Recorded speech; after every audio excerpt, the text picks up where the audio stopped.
Congratulations, Hayley and Darryl, Dale and Mary. You've made it through to the head-to-head. Now, obviously, only one pair can make it through to today's final and play for the jackpot, which currently stands at £4,500. OK, you're going to go head-to-head on the best of 3 questions. For each question, each pair needs to give me just one answer, and you are now allowed to confer. All you have to do is come up with an answer that scores less than the other pair, and you will win that question. The first pair to get to the best of 3 will be playing for today's jackpot. Let's play Pointless.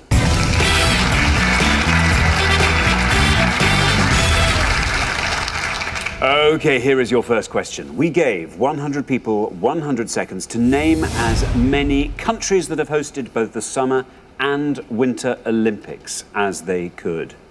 Richard. Yeah, we're looking for any country that has hosted at least one Summer and one Winter Olympics. There are 6 countries on that list. I know some people at home will get all of these. As always, by a country, it's a sovereign state, which is a UN member. But 6 countries have hosted both a Summer and a Winter Olympics. OK, thanks very much, Richard. Now then, Hayley and Darryl, because you played best throughout the show so far, you get to go first. It's up to you. Go for it. America. We'd like to go for America. You're going to go for America? Yes, please. Please. OK, Dale and Mary. Hayley and Darryl have said America. You can now continue conferring out loud, if you like. We don't really do sport. I don't know any others. Should we just say Canada? We'll say Canada. You're going to say Canada. So we have America, we have Canada. OK, in the order they were given, Hayley and Darryl, America. Let's see if that's right, and if it is, let's see how many people said America.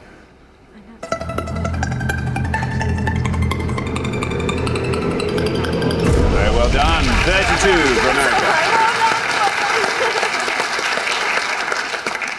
Dale and Mary have gone for Canada. Let's see if that's right, and if it is, let's see how many people said Canada. Will it go lower than America?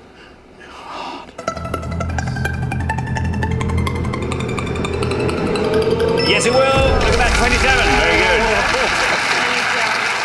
27 beats 32. So after the first question, Dale and Mary are up 1-0. Richard. Yeah, well played, Dale and Mary. Canada's hosted 1 Summer Olympics in Montreal and 2 Winter in Calgary and Vancouver. That's up to 2011.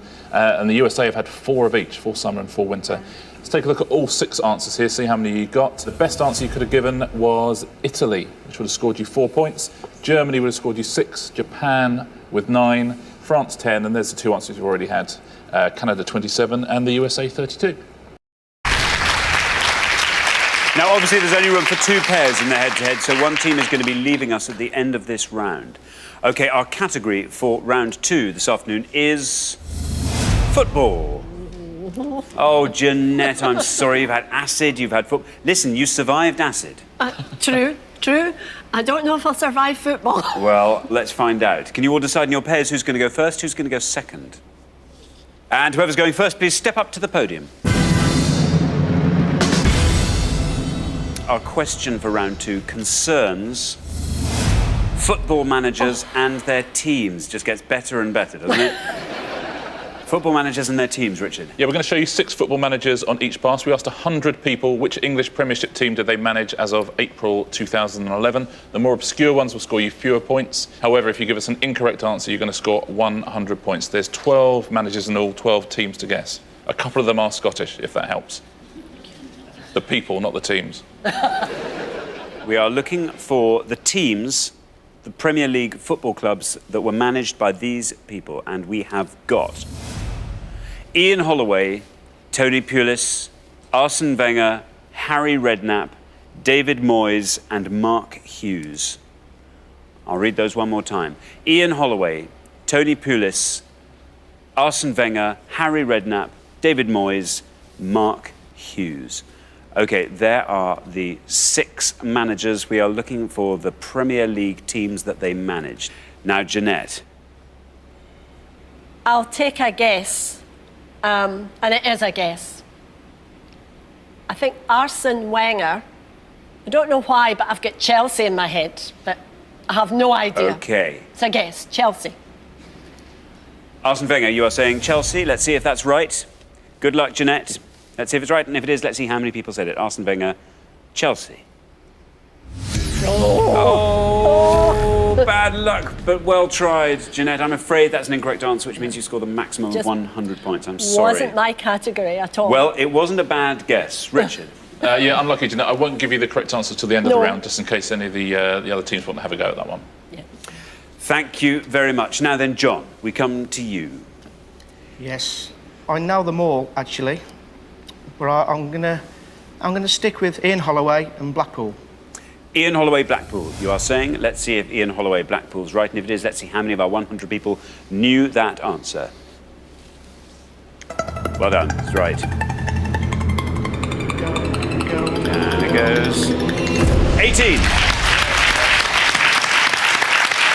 Very respectable score there, John. 18 for Ian Holloway and Blackpool. Yeah, well done, John. Good category for you. Obviously, yeah, the ever controversial manager of Blackpool. So then, Stephen. Yes. We're looking for the Premiership football teams that were managed by these men. We'll have Tony Pulis of Stoke, Arsene Wenger of Arsenal, Harry Redknapp at Tottenham, David Moyes of Everton, and Mark Hughes at Fulham. So I'm much more pleased with this than the previous round. I am going to go for Tony Pulis and Stoke. Stoke. OK, Tony Pulis, Stoke. Let's see if that's right. And if it is, let's see how many people said it. That's right.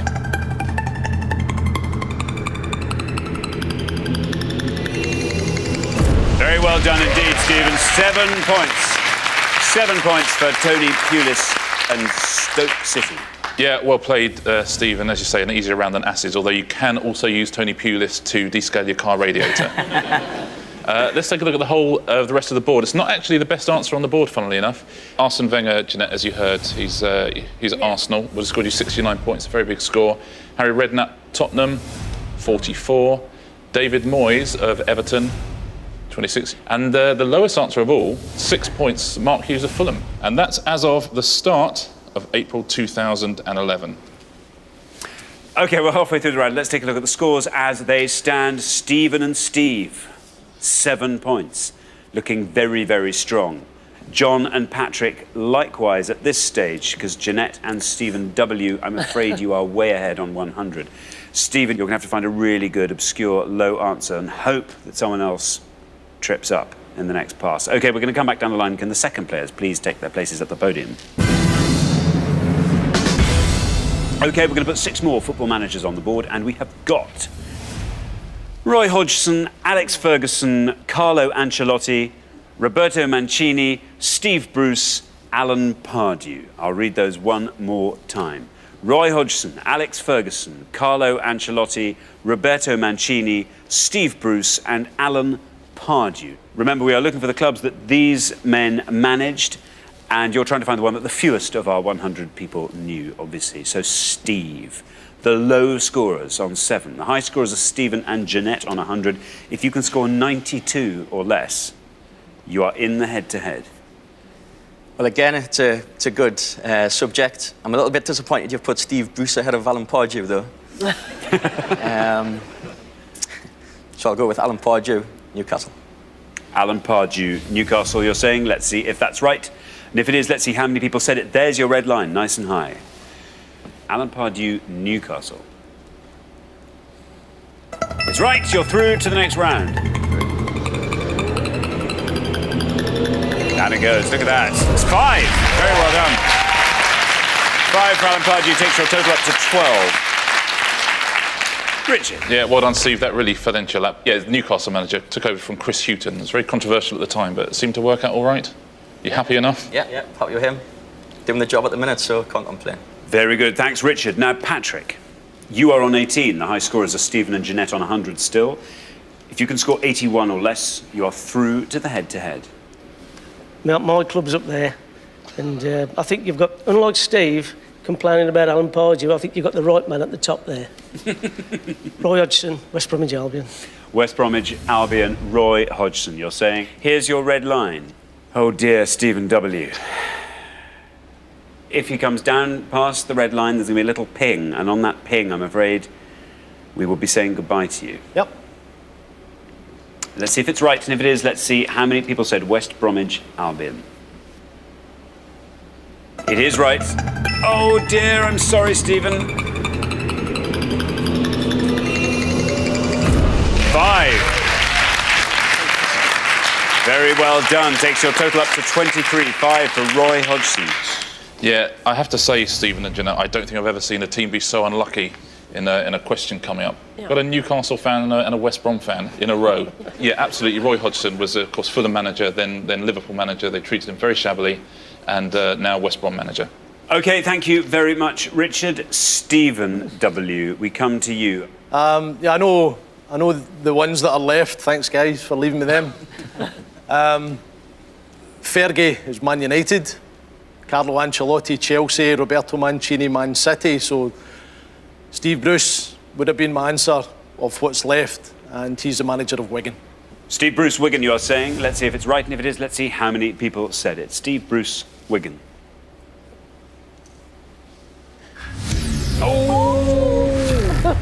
Don't feel so bad. Well, if you're going to leave, best to leave in a towering score like that. How fantastic. Unfortunately, that is an incorrect answer, which scores you the maximum of 100 points. That takes your total up to 200. Richard will tell us why that's wrong. Yeah, well, he did used to be the manager of Wigan a while back, but he's manager of Sunderland now. Manager of Sunderland. He would have scored you 12 points. Just for Steve and Stephen to explain why Steve Bruce scored 12 and Alan Pardew scored 5. The technical reason is because Sunderland are just more than twice as good as Newcastle. is what I've got written down in black and white here. Those are the facts, unfortunately, but there it is. Let's take a look at the rest of them, and Stephen, you've taken us through them all expertly. Alex Ferguson is Manchester United, would have scored you 78 points. Carlo Ancelotti is Chelsea, would have scored 31, and Roberto Mancini, Manchester City, 20. And that's correct as of time of recording. Thanks very much, Richard. The high-scoring team at the end of our second round is Jeanette and Stephen. It is very unlucky, I'm afraid. But that's why we have people back twice as well, because you know what, you can have a bit of bad luck and then come back and it's all okay the next time. Absolutely, and you can then storm it through to the final, which is nothing less than what I'm expecting from you. Meanwhile, thank you very much for playing. It's been lovely having you on the show. We'll look forward to having you back. We gave 100 people 100 seconds to name as many England World Cup squads since 2000 as they could. England World Cup squads since 2000. Richard. Yeah, we're looking for any player who was in the final World Cup squad for the 2002, 2006 or 2010 World Cups. Any player who was in the final squad. They didn't actually have to play in the World Cup finals because some players don't, but anyone who was in any of those 3 squads, please. OK, thank you very much, Richard. Now, Elaine and Denise, you all drew lots before the show, and this afternoon you get to go first. So, Elaine, you are the first person to answer this brilliant question. I think you know all of the squads since 2000. It's just a matter of picking a nice obscure name. It's not very obscure. Frank Lampard. Frank Lampard. You're going to go for Frank very. Lampard. OK, let's see if that's right. If it is, let's see how many people said Frank Lampard. It's right. 41. 41 for Frank Lampard. Richard? Yeah, well done, Elaine. If it's a tough category for you, it's all about damage limitation. He played it every minute of the 2006 campaign and was also there in 2010. Famously, he scored that goal that never was against Germany. Indeed. Didn't he? We would have only lost sort of 7-2 if that had gone in. Yeah. So then, Lucy, we come to you. We are looking for players in England's FIFA World Cup squad since 2000. Well, this is possibly the worst thing that could have possibly come up. Do you follow football at all? No. Even vaguely? I mean, are you sort of dimly aware of... I'm aware of the World Cup. Yeah. That's probably as far as it stretches. I will go for Emil Heskey. Emil Heskey. You've pulled a 9-pointer out of the hat there. Emil Heskey, let's see if that's right. If it is, let's see how many people said Emil Heskey. Very well done, Lucy. Down it goes. 11! That's a great answer. Emil Heskey, Richard. Yeah, well played, Lucy. Played in 2002, 2010. I didn't think she was going to say that, did you? No. I said I know nothing. I thought you were going to say Sir Bobby Charlton. That's a good answer. Where did Emil Heskey come from? I don't mean... I just thought that was quite an obvious one. I only know about 3, and that was one of them. Done very well. Yeah. Very well done, Lucy. So, Juanita. Well, I'm so glad Lucy knew 3 because I only know 1. And it's going to be an early bath for me, I'm afraid, this time. The only England football player whose name I could tell you is David Beckham. David Beckham. The only one I know. OK, well, David Beckham. Let's see if that's right. You're hoping to score as few points as possible with David Beckham. Let's see if he's right, and if it is, let's see how many people said him. David Beckham.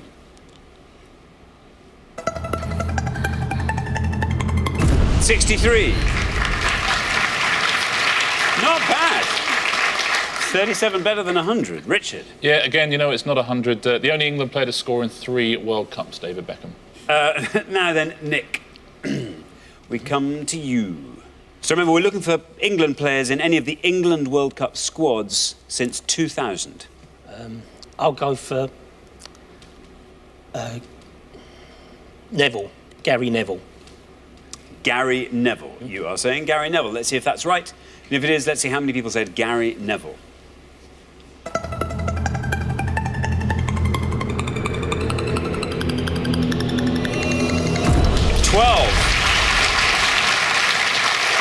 12 for Gary Neville. Richard.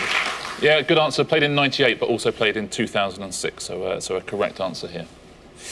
OK, well, we're halfway through the round, so let's take a look at the scores. Well, she said it was the worst possible subject for her. She then scored the best score in the past. Lucy, that's wonderful. Score of 11. Then up 1 to Nick and Paul on 12. Then up to 41 for Elaine and Denise. And then 63, Juanita and Cheryl. So on the next pass, really, it's between Denise and Cheryl. We're going to have to tussle out to see who can score the lowest. OK, we're going to come back down the line. Can the second players please take their places at the podium? OK, we are looking for players in England's FIFA World Cup squad since 2000. Paul. Nick did pretty well there with Gary Neville. The high scorers on 63 are Juanita and Cheryl. If you can score 50 or less with this answer, you are through to the next round. I'm guessing this might be quite a good subject for you. Not really. I don't really watch much football. Really? Yeah. Let's think. I feel quite stupid now. OK, I'll go with Phil Neville. Phil Neville? Yeah. OK. You're going to go Phil Neville. Yeah. Here is your red line. If Phil Neville gets you below that red line, you are definitely through to the next round. Let's see. Phil Neville, is it right? How many people said it? Oh, no. Bad luck, Paul. I'm afraid Phil Neville is an incorrect answer, which means you score the maximum of 100 points. That takes your total up to 112. Richard. That's really unlucky, Paul. He was sort of in contention for all 3 squads, but never made it into any of them. Phil and Gary Neville hold a record for England appearances by brothers, so they beat the Charltons by 1 cap. But Phil Neville hadn't played in 2002, 2006 or 2010, I'm afraid. OK, bad luck, Paul. So, Cheryl, you've been thrown a lifeline by Paul there. Paul and Nick are the current high scorers on 112. If you can score 48 or less with this answer, you are through to the next round. The last time I watched football, Gordon Banks was in goal for England. I mean, that's how long ago that was. The only name I can think of is Ashley Cole. Let's see how many people said Ashley Cole. There we are, Cheryl. Well done, you. You've done it. Very, very good. Scores you 31, takes your total up to 94. Richard. Yeah, played in all 3 of those World Cups. He's a distant relation of Mariah Carey. He's a distant relation of Mariah Carey? Yep. I never knew that. Did you not? Did anyone else know that? Did you know that? No. Well, he is. Are they like sort of half brothers-in-law? Yeah, they're half brothers-in-law. Yeah. No, it's not that close. That's what they are. They're cousins. They're distant cousins. Distant cousins. Anyway, there we are. Now then, Ali and Lucy, you are in a fantastic position. Doesn't matter what you say here, Ali. You are through to the next round. You'll never overtake Paul and Nick's high score of 112.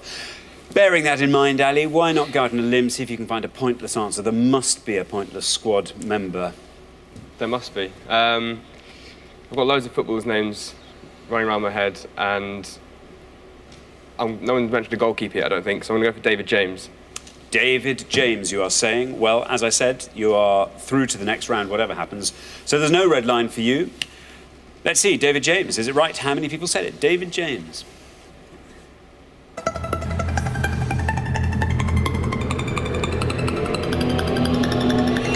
20 for David James, perfectly decent score, takes your total up to 31. Yeah, well played, Ali. He was actually the oldest player at the 2010 tournament, David James.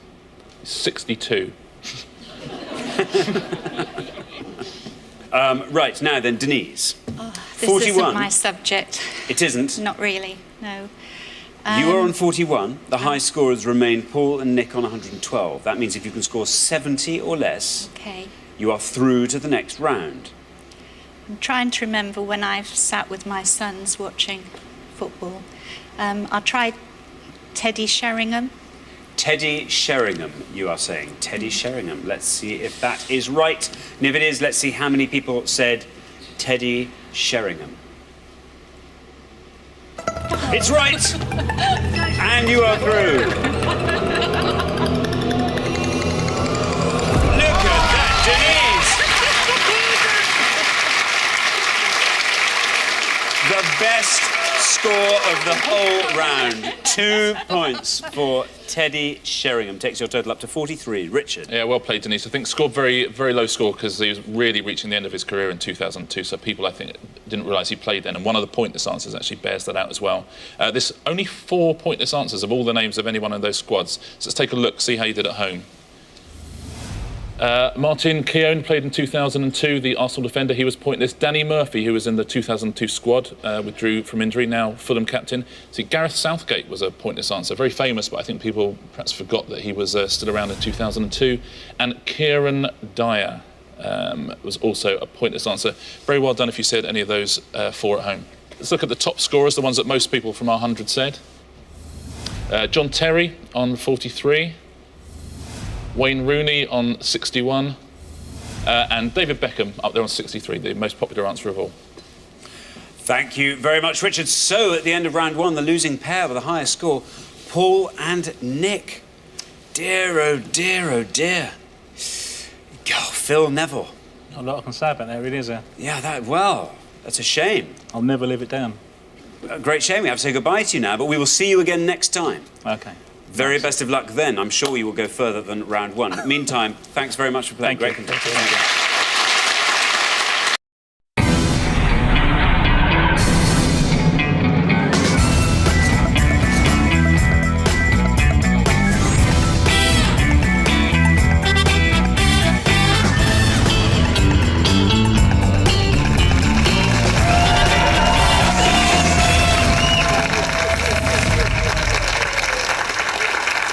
Thank you very much indeed. Hello, I'm Alexander Armstrong, and welcome to Pointless, the quiz show where the lowest scorers are the biggest winners. Let's meet today's players. So first we welcome Darren and Russell. You are our first pair on the show today. Now, how do you two know each other? We both work for a famous English shoe company. One of us is a creative design type. And I'm a product analyst. Russell, your shoes. Look at your co-respondent shoes there. Are you responsible for the design of those? No, a good friend of mine who works in Northampton got me these shoes. Is Northampton, that's a big shoe place, isn't it? It is, yes. It's the centre of the shoe world. Yeah. I originally designed men's shoes in Northampton, and now I design children's shoes. I see. Darren, so where are you? Where are you based? I'm in Street in Somerset with Russell as well. Side by side, almost? Well, no, I'm sort of more company? figures, and I'm sort of more figures, so making sure that the shoes that Russell's making or designing actually make money. I see. Yeah. So you have to send the back, say, sort of kid leather. Exactly. Is not going to work. No. Not going to be efficient. Darren, what would you like to see come up this afternoon? What's a great subject for you? Art. I like the art. I sort of take the family around the art galleries when I'm in London, and films. Big film lover. Well, very good. Well, it's great to have you on the show. Welcome to Pointless, and very best of luck. Thank you. Next, we welcome back Kurt and Chris. You were on the show last time. Remind us what happened. We got a bit unstuck with the periodic table towards the end. There was chemical elements beginning with T. Yeah. You'd imagine standing here with the pressure off, I'd be able to think of lots of answers. And I was just thinking, what chemical elements begin with T? I think, Richard, what are you playing at? Yes, There it's were a none. really obscure question, isn't it? Yeah, it really was. Yeah, tin, who's heard of that? Tungsten, titanium. Yes, all right. Tin, tungsten, titanium. What else? You only need to give one answer, though. And tin would have won it. Yeah. Well, we drilled the message home when we got back to the hotel and cracked open a fair few tinnies each. Like drill the message home.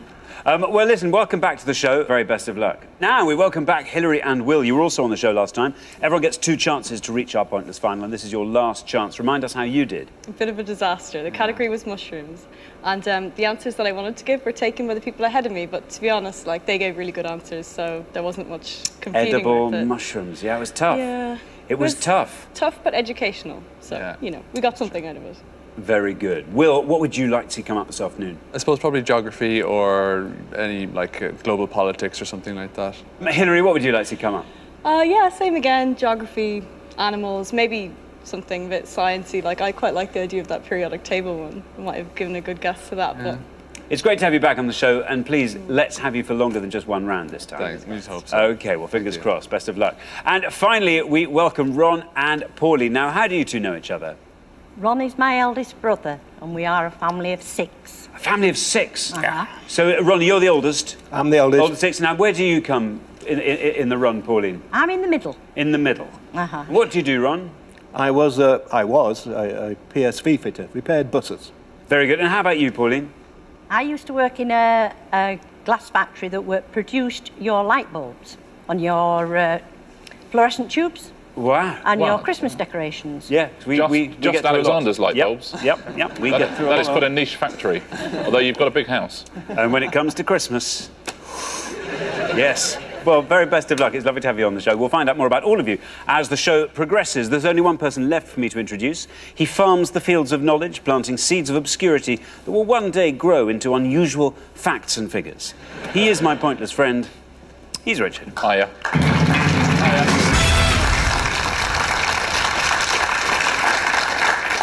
Good afternoon to you. Good afternoon to you. Should be a fun show today. We've got 2 returning pairs. Kurt and Chris did do rather well last time, got through to the head-to-head. And Hilary and Will, who were unlucky last time, I think. I think perhaps there's more to come from them. Some lovely questions, though, actually, today. So it should be a really, really tight show. Should be very, very good, I think.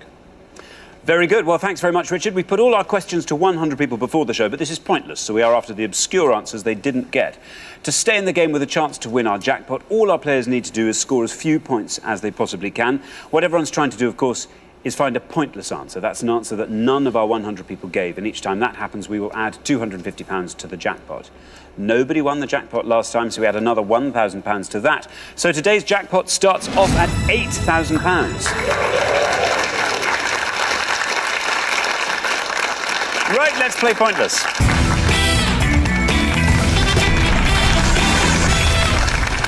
OK, in the first round, each of you must give me one answer and you cannot confer with your partner. Whichever team has the highest score at the end of the round will be eliminated. If anyone gives me an incorrect answer, they will score the maximum of 100 points. OK, our first category this afternoon is the Olympics. So can you all decide in your pairs who's going to go first, who's going to go second? And whoever's going first, please step up to the podium. OK, let's find out what the question is. We gave 100 people 100 seconds to name as many 2010 Winter Olympic gold medal winning nations as they could. Yeah, simply any nation that won a gold medal in the 2010 Winter Olympics in Vancouver, please. Thank you very much. Right, Darren and Russell, you all drew lots before the show, and this afternoon you get to go first. So, Darren. Yes. Olympics, a good subject for you? I did watch some of it, some of the sports, not all of them, but I think I've got a couple of sort of good answers, potential good answers for this. So the one I will say is Germany. Germany? Yeah. OK, Germany. You're hoping to score as few points as possible. Let's see if Germany's right, and if it is, let's see how many of our 100 people said Germany. Well, it's right. Not bad, 29. not a bad score at all for Germany. 29, Richard. Yeah, well done, Darren. They're all Winter Olympics powerhouse. They've topped the medals table in the last 3 Winter Olympics. So, Chris, what is the most obscure Winter Olympic gold medal winning nation of 2010 you can think of? I have a feeling you're going to be good at this. I wouldn't go with your feelings. Did you watch it? No. I'm not really into the Olympics that much. I like the opening ceremonies and things like that, but I'm too busy to just watch them. Like, if it was like football, yeah, I'd watch the World Cup. I don't like that, but in the haze of my mind that's going on, I'm pulling Canada out of there.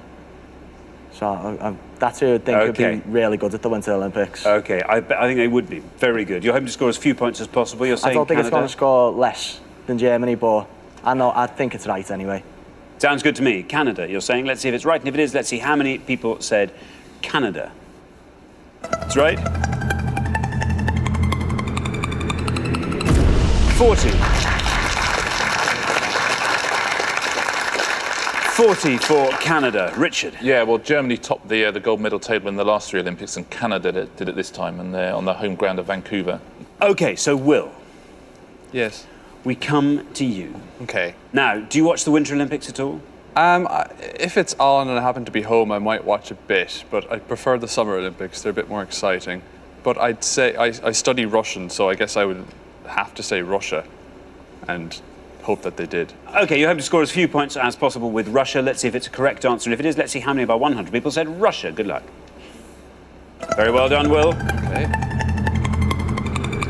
Down it comes. Wow. The lowest score so far. Okay. 23 for Russia, Richard. Yeah, they only got 3 gold medals, actually. They were very disappointed with it, and they're hosting the next one in 2014. But Medvedev refused to go to the closing ceremony because they'd done so badly. That's a rumour. That's apparently. That's a rumour. But he certainly wasn't. He was certainly due to be there, and he wasn't there. Pauline. Did you watch the 2010 Winter Olympics, Pauline? No. No. I was on holiday. The only one I can think of that probably is obscure is Jamaica. Okay, Jamaica.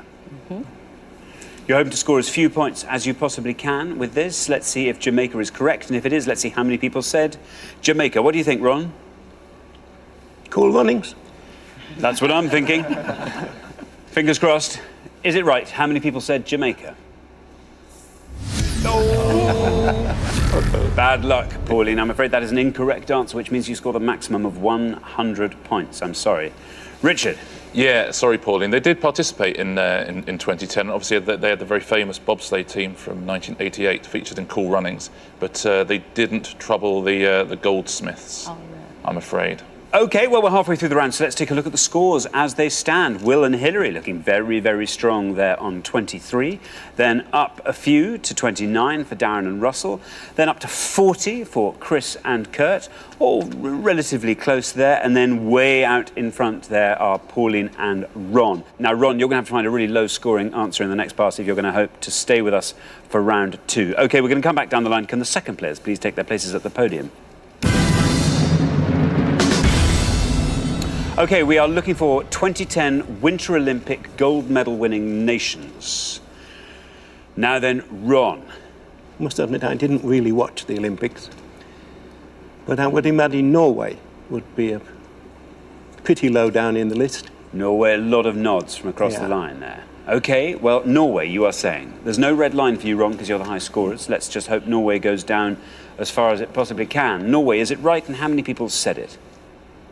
Nope. He's right.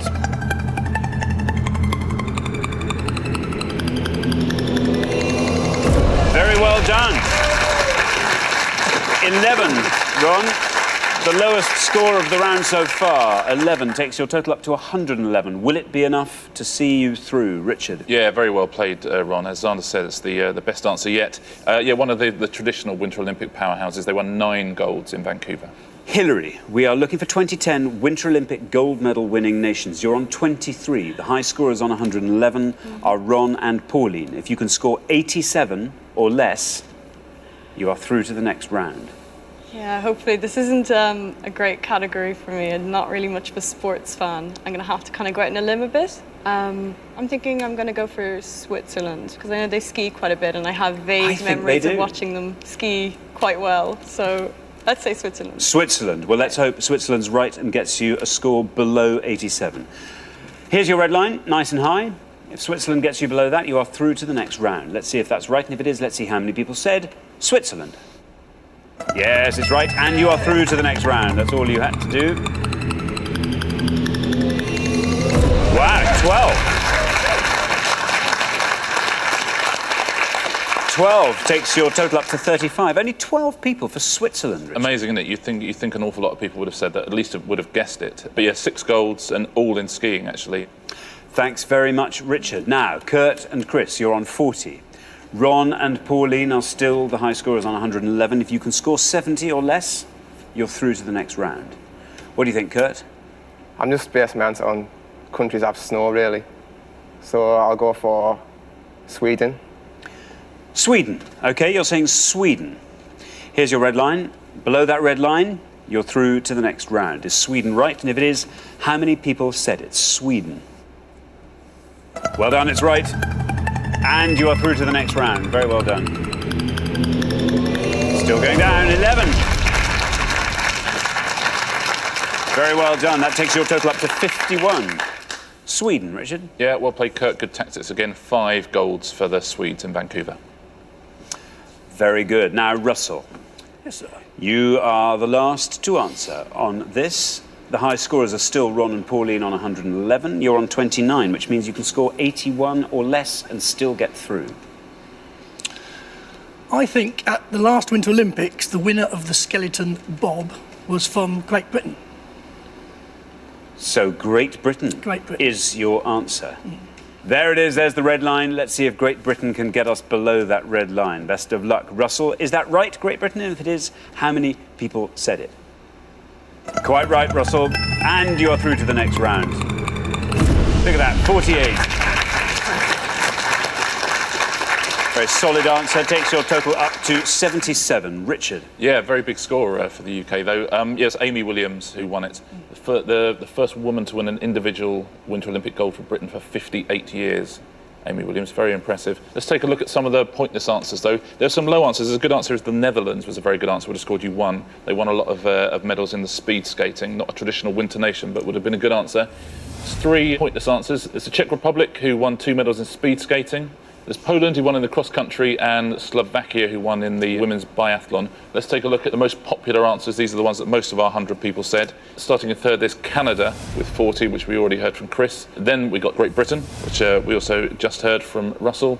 And right at the top, the United States with 54, which nobody mentioned. OK, thanks very much, Richard. So at the end of round 1, the losing pair with the highest score, I'm sorry to say, Ron and Pauline. So yes, Jamaica. Pauline. That's not where you were on holiday during No, but I watched Cool Running. Yeah. Well, you had a light bulb moment there. It was just a previous Winter Olympics, 1988. What a shame. We will see you next time, though, when I'm sure we will see you go much further than just the first round. But meanwhile, thanks very much for playing, Ron and Pauline. Great contestants. Thank you. John and Jack, it is now time for our pointless final.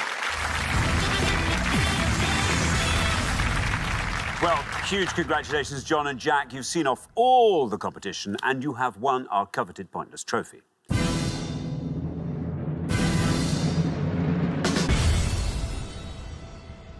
You now have a chance to win our pointless jackpot. And at the end of today's show, the jackpot is standing at £3,500.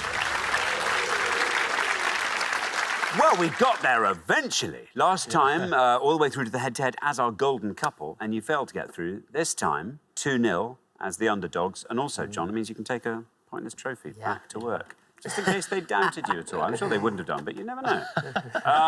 Now, what do you want to see come up in this round? What's going to help you win that jackpot? Sport. Yeah, if you... All forms of sport, really. Yeah, I know we've had snooker. If we can have some football, or even some geography. I think we did OK on that Okay, yeah, maybe before, geography. so... We will see what today's selection looks like. We've got for you folk rock and Celtic punk, Olympic gymnastics, 20th century children's TV comedies, geology. I don't want to throw you under the bus, but I'm pretty clueless on all of them, so... maybe...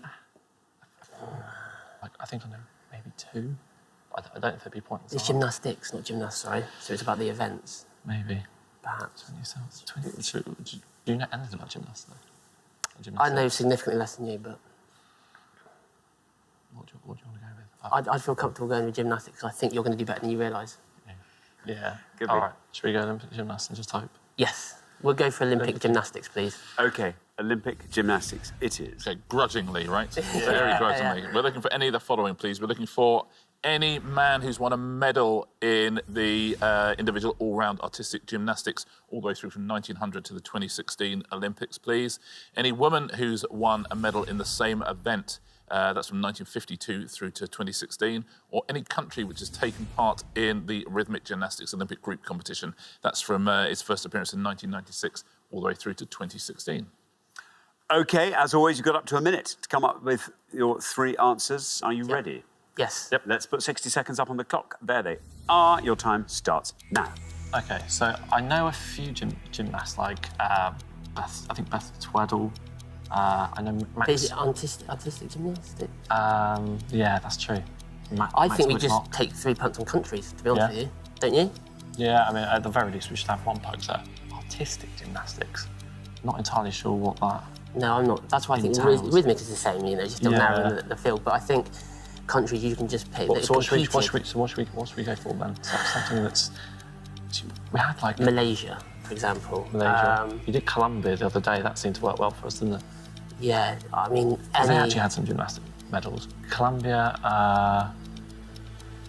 what else do you want to go for? I think Colombia might even be a bit too obvious. I'm thinking of obscure, smaller countries. So what we've got... I think Colombia won. Do you want to pick? Paraguay? No idea. Philippines? Any of these? Malaysia. OK. Yeah, I think which 3? We said 4 there. OK, that is your time up. Let's have your 3 answers. What are you going to go for? OK, so I think we're going to have Colombia. In which categories are these in? All in the countries. All in the countries, They're all going to be the countries, OK, in the 3rd category. Yep. So Colombia. Colombia. Malaysia. Philippines. And the Philippines. OK, there we are. 3 answers. Which of those do you think is going to be your best shot at a pointless answer? I think Colombia's nailed on. OK, Colombia goes last. Least likely to be pointless? Philippines. And then we put Malaysia in the middle. OK, well, let's put those answers up on the board in that order then, and here they are. We have got the Philippines, Malaysia, Colombia. 3 answers there. I mean, they're all shots in the dark, but you never know. Any of those could turn out to be pointless and win that jackpot for you. What would you like to do with the jackpot if you were to win it? John? I would probably go on holiday to a couple of those countries, if I'm honest. That'd be nice. Yeah. Jack? Yeah, likewise. I'd absolutely love to go on holiday. I've had my eye on a trip to New York for a while, but I'd also like to go back to Indonesia. OK, well, very, very best of luck. Philippines is your first answer. In all 3 cases, we're looking at countries that have competed in the rhythmic gymnastics Olympic group competition. For £3,500, is the Philippines a pointless answer? OK, there we are. Not the Philippines. Let's move on to Malaysia in the same category. Countries competing in rhythmic gymnastics. For £3,500, is Malaysia a pointless answer? No, bad luck. I'm afraid we're wiping them off one by one. We get to Colombia now. This was the country that did so well for you in the past. So you're going to stick with Colombia. You're hoping this one is going to win that jackpot of £3,500 for you. It has to be pointless in this category of countries competing in rhythmic gymnastics at the Olympics. Let's find out how many people said Colombia. No, bad luck. Clean sweep. But it was a brave call, and I think that was exactly the right way to go with it, but I'm afraid you didn't manage to find that all-important pointless answer, so I'm afraid you don't win today's jackpot, but you do take home today's pointless trophy, so very well done for that. But also, you were doing exactly what pretty much everyone at home was doing, which is name 3 countries. And someone at home is going to be right. It's fairly random as to which ones are correct. Let's take a look at some of those Olympic medalists first. You could have had Koji Guchigen. You could have had Li Xiaosheng, Mitsuo Sugihara, there's the Sugihara vault is named after Sugihara, Yukio Endo. The biggest scorer there was Max Whitlock, who you mentioned in your summing up, but he would have scored points. The women now, you could have had Carly Patterson, Ludmila Turets-Cheva. You could have had Yelena Davidova, Yelena Shushanova as well. The big scorers there, Nadia Comaneci, Simone Biles and Nelly Kim were the big scorers there, and Shannon Miller as well. Now, everybody, we've all been naming random countries. I know that. There are 3 answers up there. Very well done if you got one of these 3 pointless answers. Have you won the jackpot today at home? They are Azerbaijan, Greece and Israel. Of course, it's obvious when you see it, isn't it? I know. If there's any consolation, I went for Belarus. I thought that was a good answer, and that scored 2. Gutted. Azerbaijan. Yeah. Azerbaijan. Azerbaijan. How do you like that? Well, John and Jack, I'm sorry you didn't win our jackpot today. That will therefore roll over onto the next show, when we will be playing for £4,500. Join us then, see if someone can win it. Meanwhile, it's goodbye from Richard. Goodbye. And it's goodbye from me. Goodbye.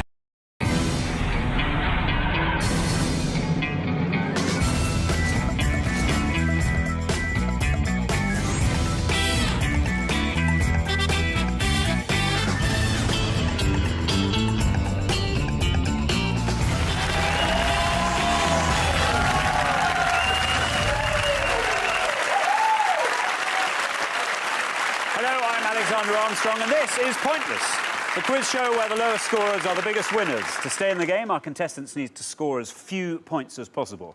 And the way they do that is by coming up with those obscure answers that no one else can remember. We've asked all our questions on Pointless to 100 people before the show. All our contestants have to do is find those unknown answers that none of our 100 people gave. So, for example, we gave 100 people 100 seconds to name as many cities in the UK as they could, and we found out that 97 of them said London. Well done. An obvious answer that would have scored them a horribly high 97 points. However, only 18 of them said Chester, a lesser-known city that would have scored you a respectably low 18 points. Occasionally, there are even some answers that none of our 100 people could name. So, for example, none of them said Ripon. So that would have been a truly pointless city, and it would score you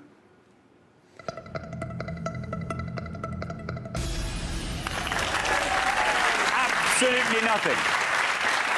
You see, that's exactly what you want. If you find any of those, then we will add £250 to today's jackpot. Let's meet today's players.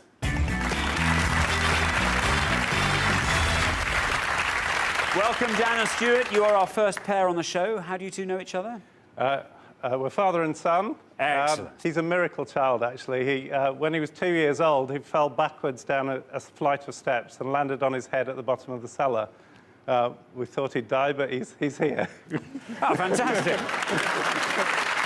Very good. Well, best of luck. Our next couple are Chris and Emily. You are the second pair today. How do you two know each other? We're boyfriend and girlfriend. We've been together about a year and we met at university. Fabulous. How long ago were you at university?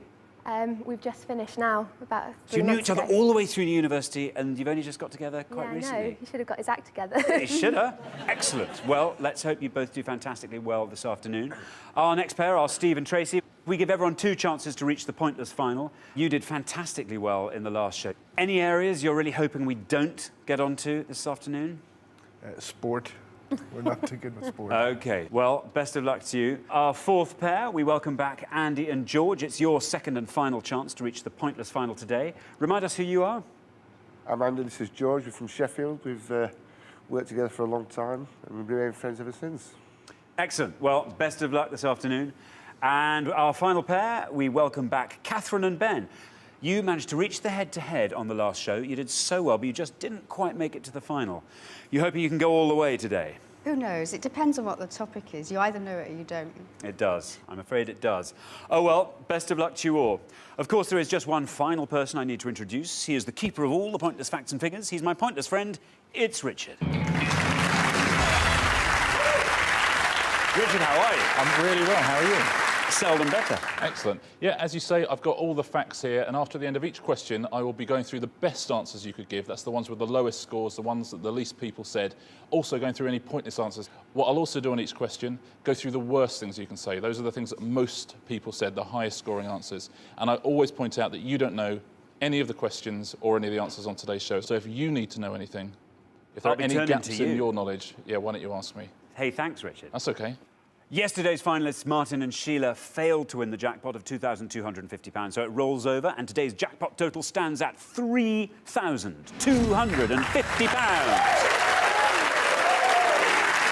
And we are really hoping that someone can win that this afternoon. But remember, if you find some pointless answers along the way, each one of them will add £250 to that amount. Let's play Pointless. In the first round, each of you must give me one answer and you cannot confer with your partner. You'll score 1 point for every one of the 100 people that gave that same answer. And remember, this is pointless, so you're trying to find the least well-known answers and score the fewest points. If anyone gives me an incorrect answer, they will, I'm afraid, score the maximum of 100 points, so do be careful. If you do give an incorrect answer, this will happen.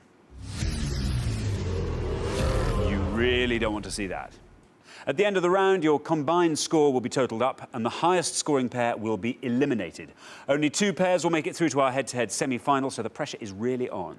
Our first category is... sport. Hey, Steve. So, can you all decide in your pairs who's going to go first, who's going to go second? OK, whoever's going first, please step up to the podium. OK, let's find out what our first question is going to be. We gave 100 people 100 seconds to name as many football teams in the Premier League as they could. Richard, can you elaborate on that? Yeah, the looks of delight that went across the faces of Tracy, Steve and Catherine particularly. We're looking for any of the 20 teams who are currently playing in the 2009-2010 Barclays Premier League. Any of the 20 teams in the current season. Right, Dan and Stuart, before the show you all drew lots, and today it turns out that you will be starting us off. So, Dan, you are first. What are you going to give us? Burnley. OK, remember you're looking to score as few points as possible. Let's see how many of our 100 said Burnley. It's a correct answer. It's good. It's very good. Look at that, 18. Well done, Dan. That means that 18 out of our 100 people said Burnley. On to our next pair. Emily, what are you going to say? Oh, my dad's going to kill me because I should really know this. I'm going to go for a risky one. Southampton. Southampton.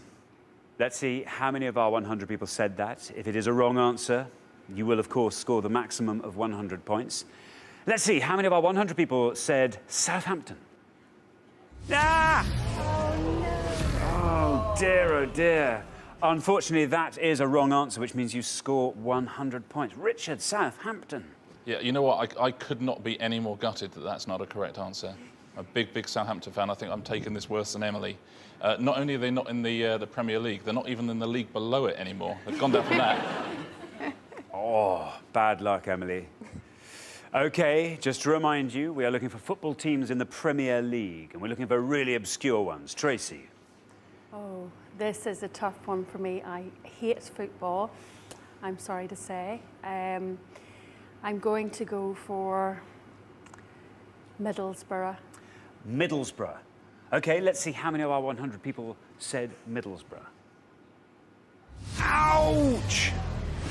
Unfortunately, that is also a wrong answer, which means you, like Emily and Chris, have scored 100 points. Oh, Richard, Middlesbrough. Yeah, Middlesbrough, unfortunately, they were relegated at the end of last season, so not as wrong an answer as Southampton. Bad luck, Tracy. On to our fourth pair. Andy, what are you going to say? I'm going to have to play safe. I'm OK. hoping it's safe. I'm going to say Liverpool. You're going to say Liverpool. Let's see how many of our 100 people said Liverpool. It's good. OK, 76 out of our 100 people said Liverpool, which means you score 76. On to our final pair. Just to remind you, we are looking for football teams in the Premier League. Ben, what are you going to go for? This question's right up my street. I'm going to go for Wolverhampton Wanderers. Let's see how many of our 100 people said that. It's the right answer. It's good. Oh, it's good. Oh, it's very good. Look at that. That means that 20 of our 100 people said that. OK, we're halfway through the round. Let's take this opportunity to see how we're doing on the scores. Dan and Stuart are looking pretty good on 18. You keep up that low score and you're definitely through to the next round. But I'm afraid things aren't looking quite so hot for Tracy and Steve and Emily and Chris, both of whom are on 100. They've just got to pray that they can get a pointless on the next pass and that everybody else scores nice and high. OK, now we're going to come back up the line. Can the second players please take their places at the podium? Catherine, you are currently on 20. The high scores at the moment are 100. To be absolutely safe, you want to be scoring 79 or less. There's the red line you want to come below. If you are above that red line, you're looking vulnerable. If you're below that red line, you're definitely safe and definitely through to the next round. We're looking, need I remind you, for football clubs in the Premier League. I know so little about football. This is going to have to be a wild guess, so sorry, Ben. Everton. Let's see how many of our 100 people said Everton. You're through!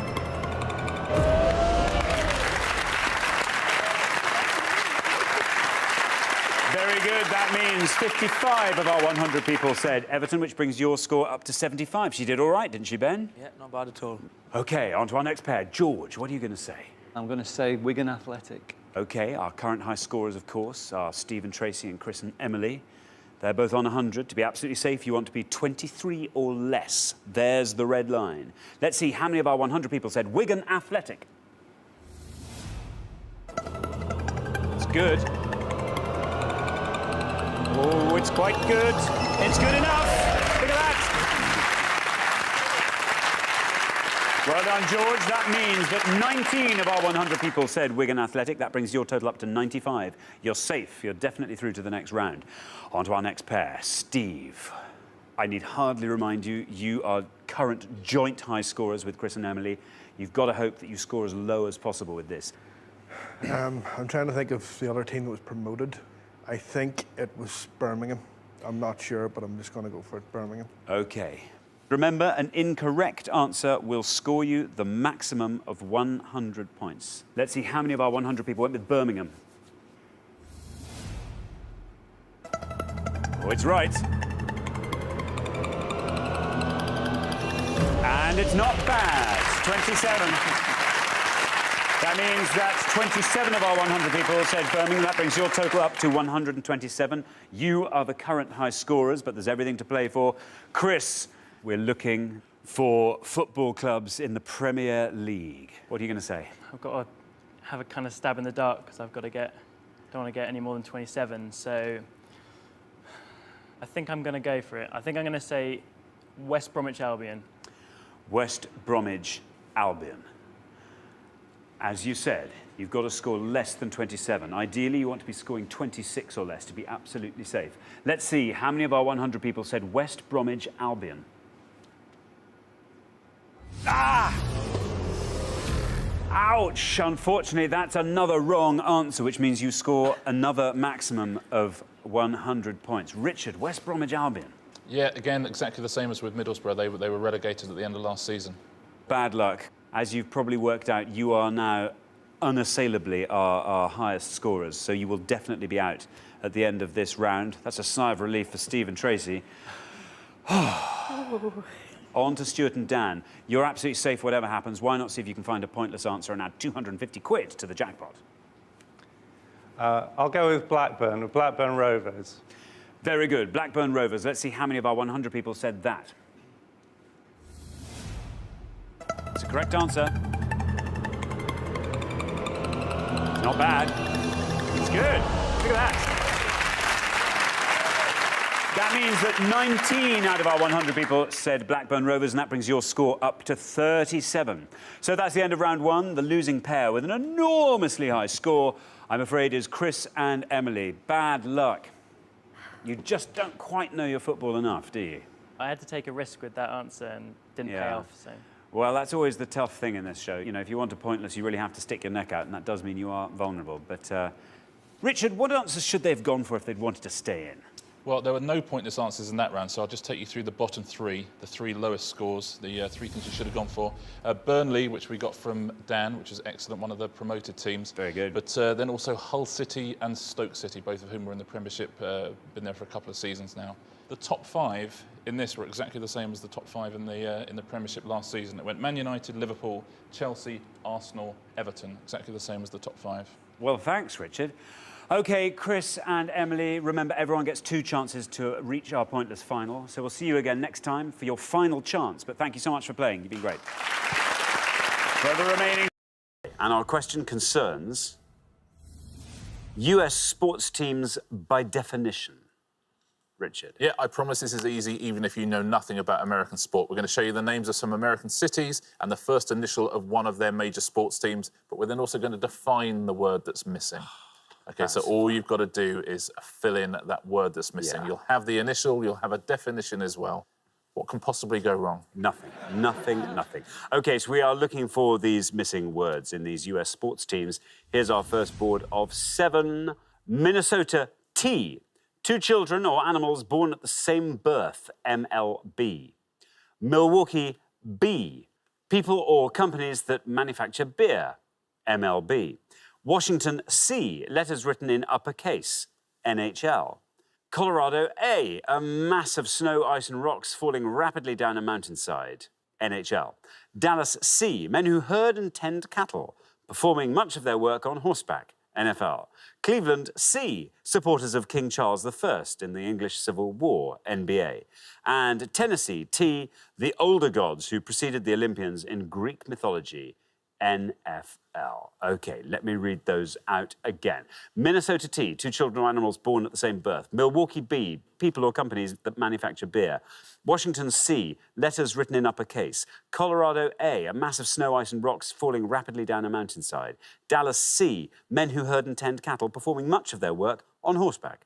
Cleveland C. Supporters of King Charles I in the English Civil War. And Tennessee T. The older gods who preceded the Olympians in Greek mythology.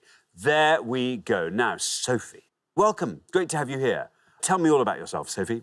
I'm a media production student in the University of South Wales.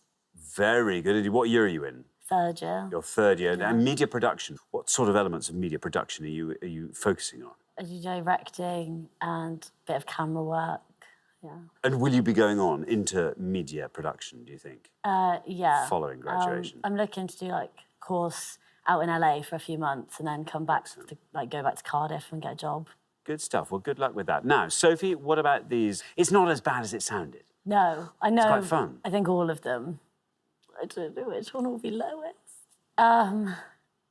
OK, I'm going to go for Colorado Avalanche. Colorado Avalanche. Let's see if that's right. Let's see how many of our 100 people said Avalanche. It is Avalanche. Down it goes to 59. Not bad. Gets us off to a flying start, Sophie. Yeah, they were originally the Quebec Nordiques until they moved to Colorado. Nordique. Oui. Nice. C'est ça. Yeah. Well, it's multilingual, aren't they, in Quebec? Yeah, well, they have to be. NHL is the National Hockey League, of course. That's what all those initials are. I know they look like delivery companies, but that's Some of them do, yeah. Thank you very much indeed. Now, Lucille, welcome back. Remind us what you do, Lucille. I work for the Royal College of General Practitioners and I look after committee meetings for them. That's right. And when you're not doing that, Lucille, what do you do? I'm spending time with either Elizabeth or with my dog. What's your dog? My dog is a half Labrador, half Irish setter, and her name is Fanula. Fanula? Yes. No, that's a great... Where's that come from? What's that mean? It's spelled F-U-R, yeah. Fanula, and because she's half Irish setter, it was a nod to her Irish setter dad. Very nice indeed. OK, now, Lucille, what are you going to go for here? I think I'd really like to take a chance on one. And I'm going to, the second one from the bottom, I'm going to go with Cleveland Cavaliers. The Cleveland Cavaliers, says Lucille. Let's see how many of our 100 people said the Cleveland Cavaliers. It's right. 59's our only score at this point, and you pass it. Down you go to 41. Well done, Lucille. All moving in the right direction. Yeah, LeBron James plays for the Cleveland Cavaliers. They won the big basketball finals in 2016, the first team from Cleveland to win any major sports event since 1964. It had a drought in Cleveland. Wow. Thank you very much, Richard. Now then, Lyndon, welcome back to Pointless, here from Rochdale. And what do you get up to in Rochdale, Lyndon? Well, when I'm not doing a little bit of cooking in the kitchen, one of the things I like to do is, particularly on Sunday mornings, is go and watch me son's team play rugby league, because I'm a massive rugby league fan. Very good. And back to the cooking, Lyndon. What sort of cooking do you like to do? A bit of everything, really. I mean, I tend to want to make things from scratch when I can, so I don't do that many jars of ready-made stuff. But I think my best one's probably a seafood risotto. Very nice indeed. Now, Lyndon, what are you going to go for? Well, I used to watch quite a bit of NFL, so I'm kind of gearing towards one of the NFL answers. One of them I think I know is going to be reasonably popular, and the last time I'm going to take a little bit of a punt and go for the bottom one and say the Tennessee Titans. The Tennessee Titans, says Lyndon. Let's see how many of our 100 people said that. Tennessee Titans.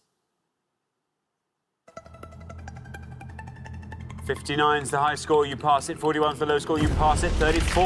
Very well done indeed, Lyndon. Good answer there. Yeah, they were originally the Houston Oilers, and then they, when they moved to Tennessee, they were the Tennessee Oilers, which made much less sense, and now they're the Tennessee Titans. Yeah. There we are. Thank you very much indeed, Richard. So now then, Taba, welcome. Great to have you here. Tell us about yourself, Taba. Well, I'm a chemical engineering student at Heriot-Watt University in Edinburgh. Lovely. So how long have you been up in Edinburgh? I actually moved up there quite recently, so about 4 months ago was my first time I've ever been to Scotland. Oh, really? So, yeah. And what do you make of Edinburgh? I enjoy it. It's really nice. Heaven, it's just cold. It is I'm cold. not used to it. No, it I'm is not used to the cold. From West Sussex. So, yes, it's a massive change. It's a bit of a climatic change there. But it's so beautiful, though. It really is. Yeah. Excellent. Now, Taba, this board's all yours. Do you fancy filling in all our blanks for us? I'll try to. So, like, the top one is obviously Minnesota Twins, because my sister and I are twins ourselves. Well, that's the second one, I'm not quite sure how to pronounce it, but I reckon I'm going to go for that one and say Milwaukee Brew. Milwaukee Brew, says Taba. OK, let's see how many of our 100 people said Milwaukee Brew. Oh, bad luck, Taba. Nearly right, but I'm afraid wrong. Scores you 100 points. Not Brew. Sorry, Tab, listen, there's two ways a twin could take that. They could either be furious or they could literally almost be doubled up with laughter, which is what Sarah has chosen to do. She literally doesn't even know what to say. No, people or companies that manufacture beer are brewers. They're not brew, I'm afraid. It's Milwaukee Brewers. Would have scored 46 points. Wouldn't have been a bad answer at all, given some of the other scores. If you had gone for twins, in honour of yours and Sarah's relationship, you would have scored 68 points. The Washington Capitals would have scored 58, and the Dallas Cowboys. That's the biggest score up there, 75 points for the Dallas Cowboys. Thank you very much, Richard. Now we are halfway through our first round. Let's take a look at those scores. 34, the best score of the past, Lyndon. Very well done indeed. Lyndon and Kirsty looking pretty strong on the back of it. 41's where we find Lucille and Liz. 59's where we find Sophie and Tom. And then 100, Taba and Sarah. A little bit ahead there. So, yes, Sarah, let's have a nice low score from you in the next pass. We're going to come back down the line now. Can the second players please step up to the podium? So we're going to put 7 more US sports teams up on the board, and here they come. Boston B, a name for bears, especially in children's fables, NHL. Brooklyn N, pieces of open meshed material used typically for catching fish, NBA. St. Louis C, leading dignitaries of the Roman Catholic Church who elect the Pope, MLB. New Orleans S, people of exalted virtue who are canonized by a church, NFL. Seattle M, sailors like the Ancient One, found in the title of a Samuel Taylor Coleridge poem, MLB. Nashville P, animals that naturally prey on others, NHL. And Pittsburgh P, people who attack and rob ships at sea, MLB. I will read those all again. Boston B, a name for bears, especially in children's fables. Brooklyn N, pieces of open mesh material used typically for catching fish. St. Louis C, leading dignitaries of the Roman Catholic Church who elect the Pope. New Orleans S, people of exalted virtue who are canonized by a church. Seattle M, sailors like the Ancient One, found in the title of a Samuel Taylor Coleridge poem. Nashville P, animals that naturally prey on others. And Pittsburgh P, People who attack and rob ships at sea. There we are. Sarah, welcome. Great to have you here. Sarah, what do you do? I'm an English literature student at Goldsmiths. And how are you enjoying that? Yeah, I like it a lot, but reading for pleasure is a myth at the moment. So yeah, you get a lot. You have to get through it a week. A lot of reading. So you're giving your essays in a reading list this long. Yeah, it's intense. intense. Tough, it's that. intense, but I enjoy it. Yeah, nice place to be though, No, Goldsmiths. yeah, it is. It's beautiful. lovely. I love it. Good stuff. And what are your interests, Sarah? I like going to music events. So we recently went to Kendrick Lamar, which is really good, and saw Roy Ayers last year. So that was really good. Fantastic. Yeah, it was great. Very good. Now, Sarah, you're the high scorers at the moment. You've got a lovely fresh board here. Can you try and find the lowest possible scoring answer there? I don't think I can find the lowest possible scoring answer because I don't think I'm that smart, but we'll have a go. I think I'm just going to play it safe and go for Pittsburgh Pirates. Pittsburgh Pirates, says Sarah. OK, well, no red line for you. You're already our high scorers. Let's see how many of our 100 people said the Pittsburgh Pirates. Is right. 72 for the Pittsburgh Pirates. That's a high score. Takes your total up to 172. Yep, if you take a look at that clue, people who attack and rob ships at sea, one of our 100 said penguins.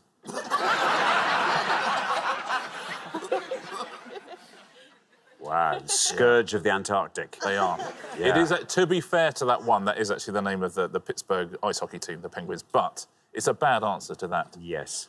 Thank you very much indeed, Richard. Now then, Kirsty. Remind us all about yourself, Kirsty.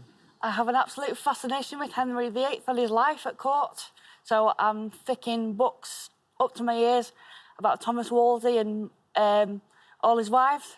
OK, very good. You're hoping that a nice Tudor round comes up later in the show, because you will be going on into the next round, which is great. Now, there you are, 34. Doesn't matter what you score here, Kirsty. What are you going to go for? I will go with St Louis Cardinals. The St Louis Cardinals. Let's see if that's right. Let's see how many of our 100 people said it. No red line for you. You're already through, but how many people said Cardinals? It's absolutely right.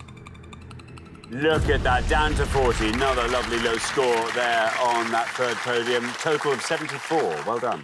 I'll play Kirsty. Yeah, baseball team won the World Series 11 times. Thank you very much indeed. Now, Liz, welcome back. Hello. Remind us what you do, Liz. I work for a charity. I'm a stakeholder engagement officer in East London.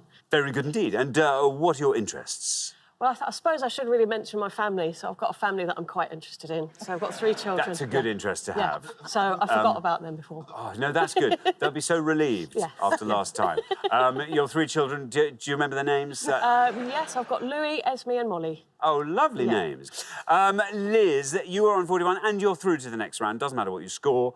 What would you like to go for? I'm going to go for the Seattle Mariners.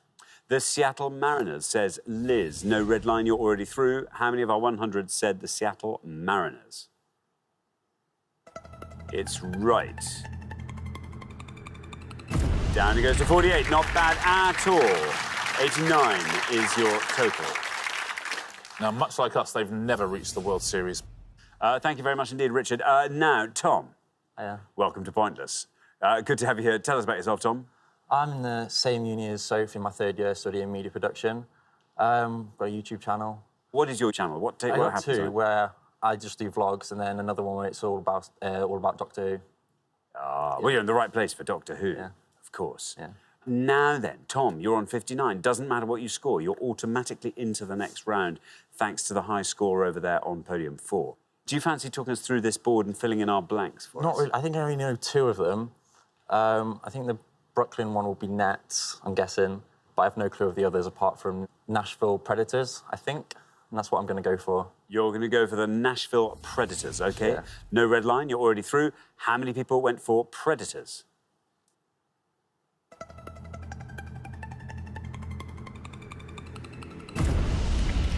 $43, taking your total up to 102. Shall we fill in the rest of these? The best answer on the board is the top one. The top one? Yeah, you might need to actually know the team for this one. It's the only one we've had on either board. Name for bears, especially in children's... Bobby? I know. It's not Bobby. It's the Boston Bruins. Oh, yes. 20 points if you said Bruins. That's the best answer on the board by some way. Quite right about the Brooklyn Nets. That would have scored you 61 points. And this last one, more obvious than you think.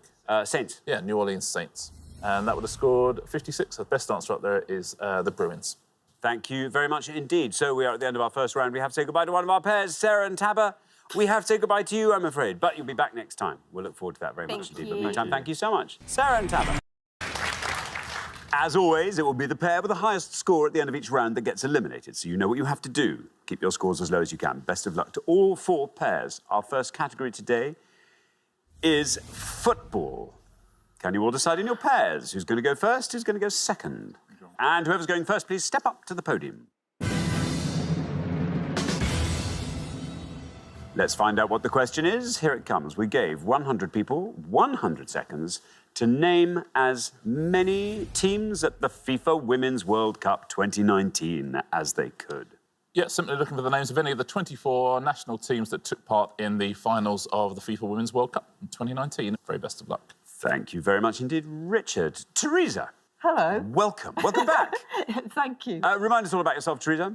Well, I'm essentially retired. I do work for the Victoria Art Gallery in Bath a little bit. But keep busy with other things. Do like yoga, learning Spanish. How's the learning Spanish going? The learning Spanish is not as easy as I thought it might be. How many of you are there in the class? Well, about 4 or 5 of us. Yeah. Cuatro y cinco, ¿sí? Cuatro y cinco. ¿Sí? It's going very well. Sí, sí, Oh, sí. yes. Sí. No. Muy bien. Muy bien. Muy Sí, bien. vale. Sí. I always think a whistle on the is, just makes it very authentic. I can't do that. That's very impressive. I didn't know I could. No, what about that? There we go. So, Teresa, yes. now, FIFA World Cup, Women's World Cup. Yes. It isn't easy for me. Sweden. Sweden. OK, let's find out. Is Sweden a correct answer? Nick thinks it is. That's a great nod, by the way. Was it? I think that's a very reassuring nod you do, Nick. Let's see if it's right. Let's see how many of our 100 people said Sweden. It is right. Oh. Very well done indeed, Teresa. And that goes down to 40. Very well done. Off to a flying start. Yep, they won the 3rd place playoff against a team I won't mention because it's another answer. Yeah. Thank you very much indeed, Richard. Roger, welcome to Pointless. Thank you. Tell us all about yourself, Roger. Well, I'm Roger. I live in South Wales, and I am a chef for a street food company that Ruth and I set up a couple of years ago. That's very... I mean, are you literally street-based, or are you in a... gazebo? Building? Oh, no, a gazebo. So Gazebo. Is it once a week, twice a week, daily? It depends what it is. We do some singular events. We do some longer festivals, so... So particularly over the summer, very busy, I should Very busy summer, yes. And how do you... I mean, because the last thing you ever want to be is sold out, you know? I mean, you always want to make sure you've got plenty of stuff One portion left. One portion left is exactly If you've what got you one want. portion left, that is perfect. Oh, you can eat that yourself and just think, well, there we go. That just worked out perfectly. So, Roger, what are you going to go for? Yes, I feel that I should probably know more of this than I do. So I'm going to go fairly safe and go with Scotland. Scotland, says Roger. Let's see how many of our 100 people said Scotland. Scotland is right. 40 is the only score we have at the moment. And you pass it. 29 for Scotland. Very well done indeed, Roger. Well played, Roger. Yeah, they had a real roller coaster time at the tournament. Very unlucky to not get through their group. Thank you very much, Richard. Sam, welcome to Pointless. Tell us all about yourself, Sam. I'm a chartered financial planner, which is a job I love, and I get to help people with their financial objectives, which is mainly around pensions and investments. See, that's quite fun. I mean, actually, because you sit around and you tell people what you're planning for them, and everyone likes the idea of investing and watching investments grow, presumably. Absolutely, yes. And that's quite an exciting meeting to have. And it's nice to see those plans come into fruition as well. Yeah. Very good. And outside work, Sam, what do you like to get up to? My wife and I had a trip to New York last year, and we ended up going to see 4 Broadway shows, and it's kicked off a love of the theatre for both of us. So we like to go and watch theatre in and around Birmingham, where we are. Excellent. And also football. Excellent. Good stuff. Now, Sam, what are you going to go for? I remember this team because they got a bit of a drubbing in one of the matches at the World Cup, so I'm going to say Thailand. Thailand, says Sam. Let's see how many of our 100 people went for Thailand. Thailand is right. Well, 40's the high score, 29's the low. And you pass both of those. Down to 9. Very strong play there on podium 3, Sam. Well done. 9 for Thailand. Yeah, well played, Sam. And as a numbers man, you're quite right. They got beat 13-0 by another team I won't mention. Thank you very much indeed, Richard. Toby, welcome back. Remind us all about yourself, Toby. I've just finished university with my maths degree and I currently rake bunkers on a golf course, so good use of my degree. That is fun, though, isn't it? Yeah, it's all right. It's quite good. It's quite nice being on a golf course. Yeah. You know, how long are you going to be doing that for? Just for, the time being, and I'm going travelling quite soon. See, that's fun. Yeah. That's good fun. And do you know any idea what you're going to do when you come back from travelling? Or maybe you'll use your travelling to work that out. Yeah, maybe. Hopefully I'll like it so much I'll stay out there. That's the aim. Just stay travelling? Yeah, forever. Why not? Now, Toby, what are you going to go for? Well, I'm not sure. There's a couple of quite obvious answers floating around my head that I'm going to pass over to try and help give Emma a bit of a shout. So I might have to go slightly more risky. And I think I'm going to say the Netherlands. The Netherlands, says Toby. Let's see how many of our 100 people said the Netherlands. It's right. 40 still the high score, 9 are low. You're there at 35. Not bad at all. 35 for the Netherlands. Yeah, got through to the final, Netherlands, so had a great tournament. Got beaten in the final by a team I can't mention. Sooner or later, someone will have been beaten by Scotland or Sweden or the Netherlands, and I can mention them again. Excellent. Thank you very much indeed. We're halfway through the round. Let's have a quick look at those scores. 9, the best score of the past, Sam. Very well done to you. We then travel up 20 points to your nearest rivals, Roger and Ruth, who are there on 29. Then 35 is where we find Toby and Emma. And then 40, a little bit ahead, Teresa and Nick. Nick, from the way you nodded at Teresa, I think you might know some good answers here. I'm hoping so, because we can't say goodbye to you at the end of this round again. That is not on. OK, so best of luck with that when we come to you. We're going to come back down the line now. Will the second players please step up to the podium? Emma, welcome back. Remind us all about yourself. So I just graduated uni as well, and I'm currently working at a zoo. That's right. Does it involve any raking? Can you and Toby share raking tips? No raking, I'm afraid. And what are you going to do? Are you going to travel with Toby? Yes, we're travelling together. Yeah. That's nice. And maybe you'll find somewhere lovely to stay. Stay out there, yeah. Oh, that would be nice. Yeah. But any idea what you'd like to do? Charities is about as far as I've narrowed it down. OK, that's quite specific. There we are. Now, Emma, you're on 35. Yeah. Yeah, you're quite near the top of the scoreboard, but a decent score here would help. What are you going to go for? Well, I've got an idea which came into my head straight away, but I'm not 100% sure it's right, but I think I'm going to go for it anyway. And I'm going to say Cameroon. Cameroon, says Emma. Toby's not looking too upset about that. Let's see. I mean, you get a red line. At this stage, it's not entirely meaningful, but let's see how many of our 100 people said Cameroon.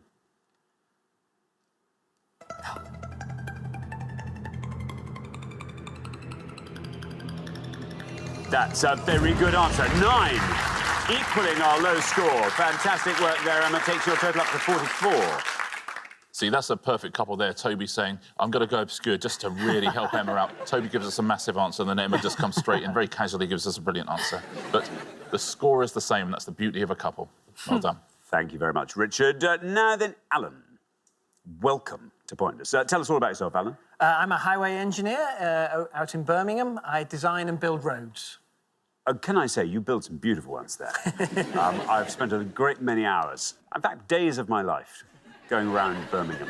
Stationary, probably. Oh, quite often. Yeah, but it just gives me a chance to look at the beauty of the roads. That's for how long have you been doing that?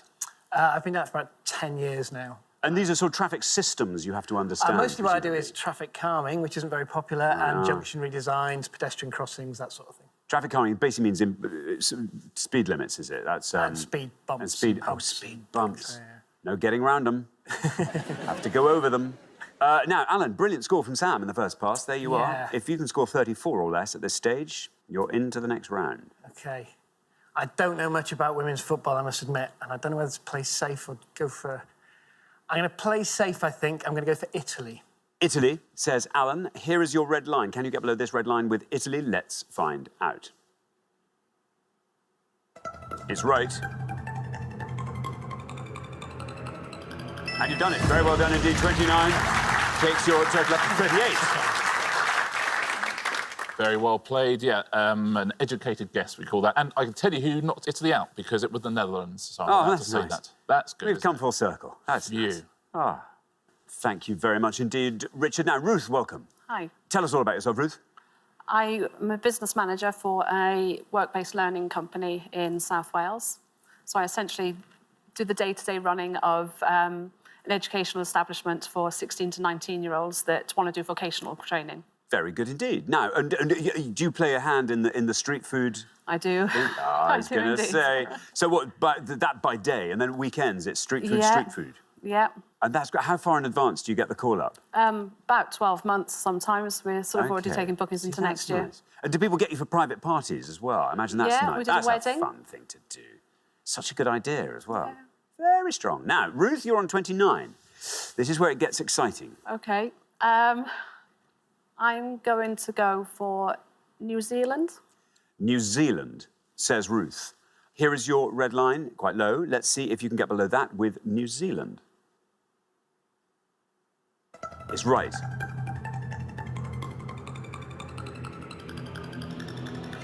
You've done it! Down to 7. Wow. It's getting slightly scary for Nick, but that takes your total up to 36. Well done. It's a terrific answer. Very well played. They finished bottom of their group, New Zealand. OK, now, this. Oh, a Ben Stokes-like last stand here, Nick, is what we need from you. Remind us all about yourself, Nick. I'm retired. I used to be a property developer with a big company. But now I occupy my time as a presenter on Bath Hospital Radio with my wife. You kept that very quiet last time. I thought that's why you do a husband and wife show. We do. How often? Just once a week. He's got quite a good bedside manner. Yeah, good voice. They both got good voices. Hospital for it, radio, mate. that'd be... Can even if we're not in hospital in Bath, can we still listen? You can. What It's time? on the internet. What time are you on? Wednesdays between 10 and 12.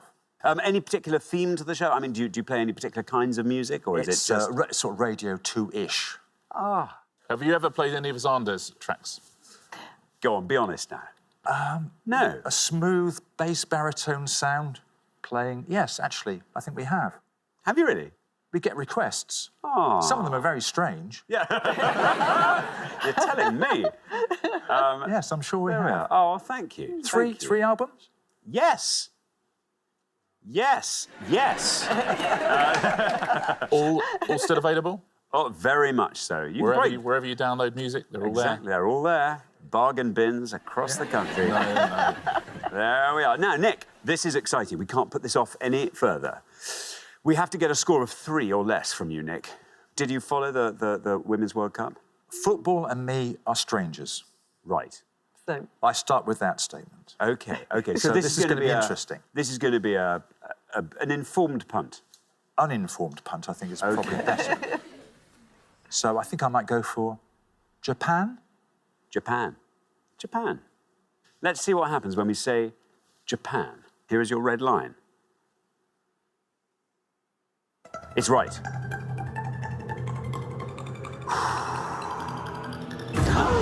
Oh, it's 28. Takes your total up to 68. Very well done. Great guess. I'm afraid it's too high a score, though. Sorry, Nick. Good round from everybody there. That's a low score to be knocked out on, especially in a round like this. Now, there's no pointless answers at all. There's only one answer, actually, that could have seen you through, and that's the best answer there. And that was the Reggae Girls of Jamaica, who would have scored you 3 points. Yeah. Very well done. If you said that, you'd have got 6 for Nigeria and Chile. Then New Zealand, which Ruth gave us as a terrific answer. Korea also would have scored you 7. South Africa, 8. You'd have got 13 for Argentina, 14 for Canada and China. You would have got 17 for Norway, 20 for Australia, 24 for Brazil, 29 for Spain. Would have been a good answer. 46 for Germany. And here are the top 3 scorers. France would have scored you 63. It was in France, of course. England in second place with 80. And the USA, the winners, were top of the shop there on 85. You would have thought that England might have got more You might have hoped. points than the USA. There we are. A lot of us watched it.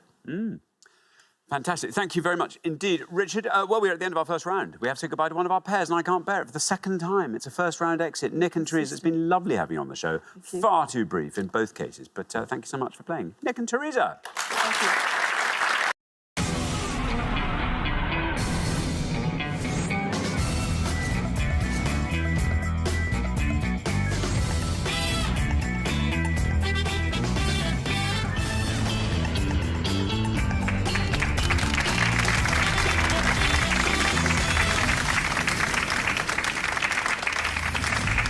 Thank you very much indeed. Hello, I'm Alexander Armstrong, and welcome to Pointless, the quiz that puts obscure knowledge to the test.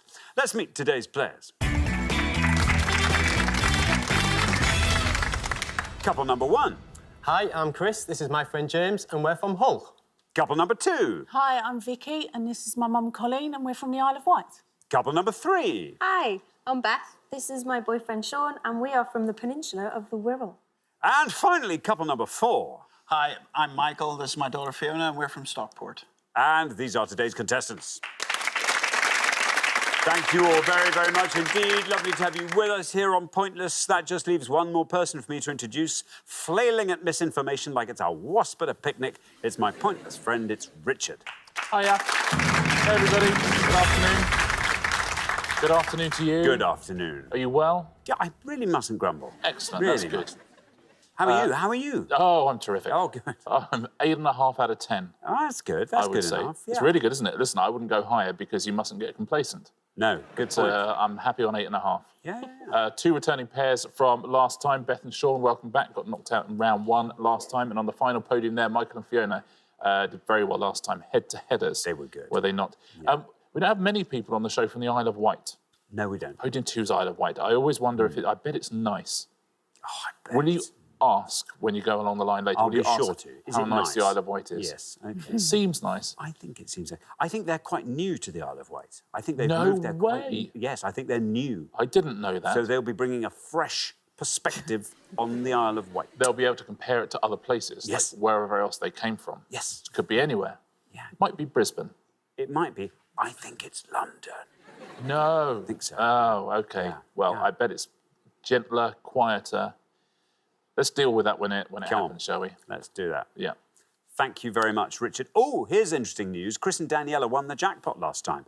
So that means today's jackpot starts off at £1,000. There it is. OK, if everyone's ready, let's play Pointless.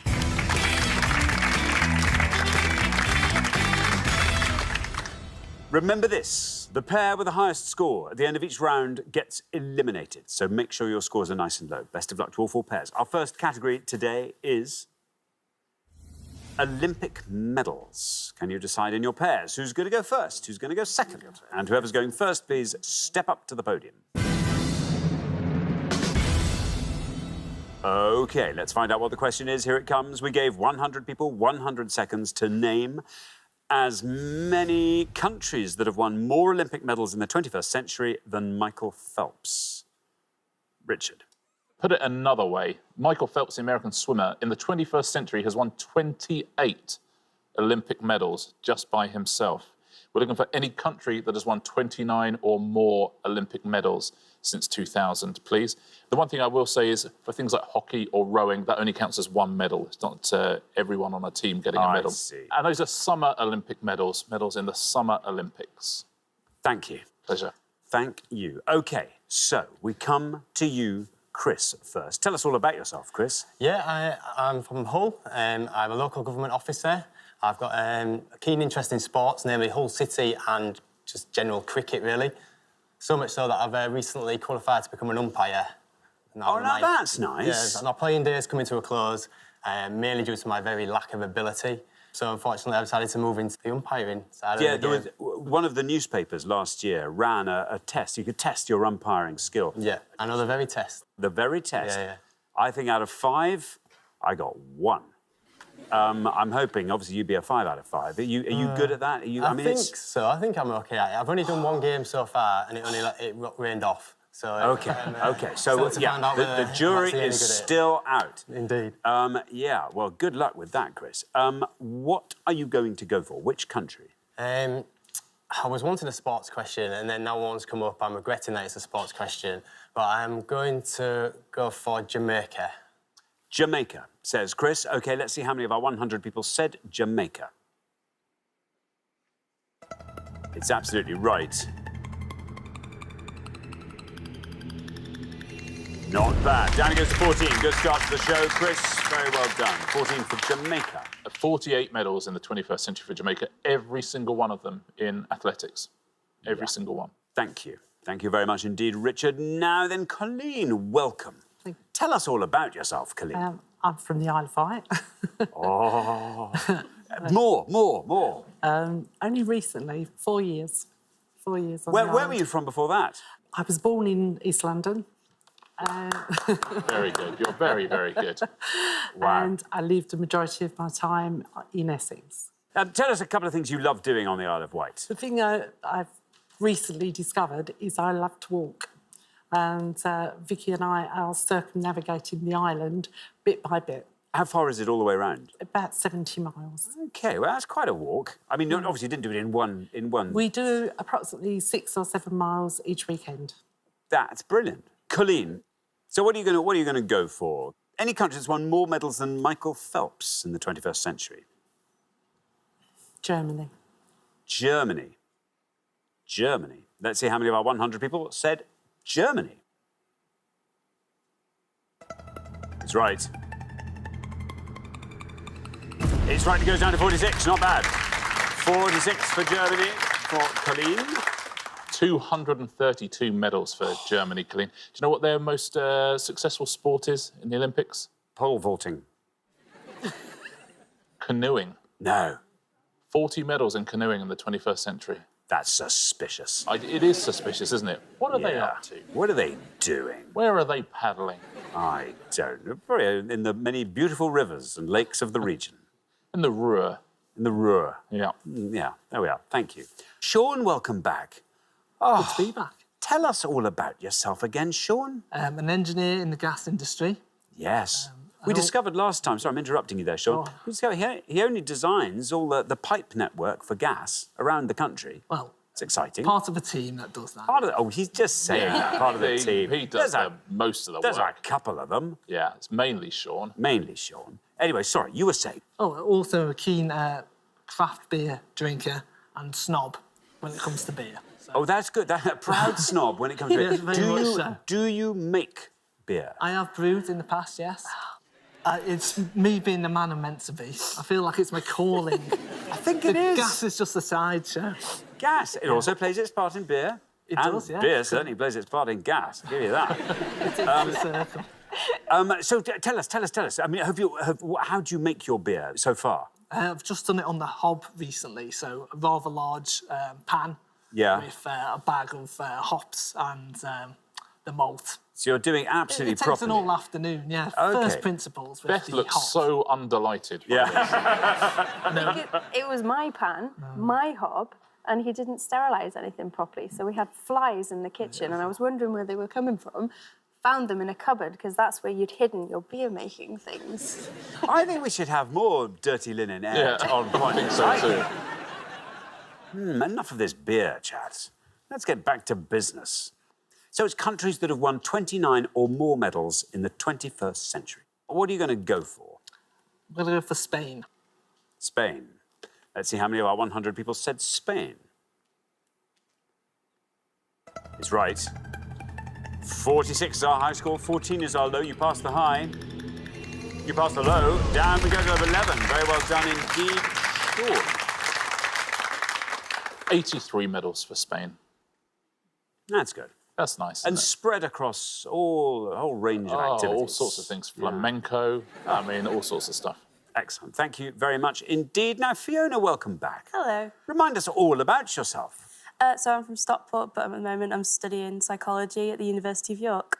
Yeah, wanting to go into forensics. Yes. See, that's exciting. What do you like getting up to in York? I mean, you're not going to be there for much longer, are you? No, Pretty I'm much. not there for much longer at all. What will you miss most about York?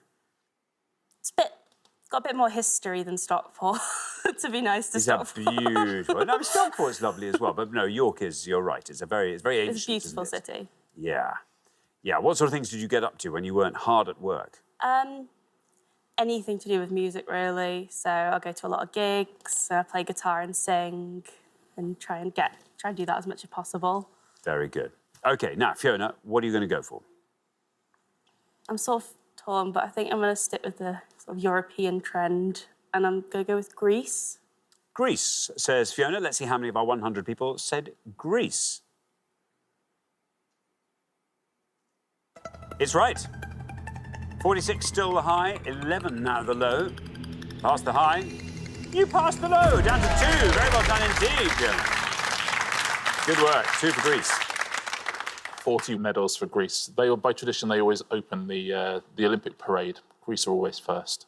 It's only right. Stands to reason. Yeah, well, they invented it. They did. Yeah. They did. A long time ago. I think it's okay. I think it's right. Thank you. Well, halfway through the round, let's have a look at those scores too. The best score of the past, Fiona. Very well done to you.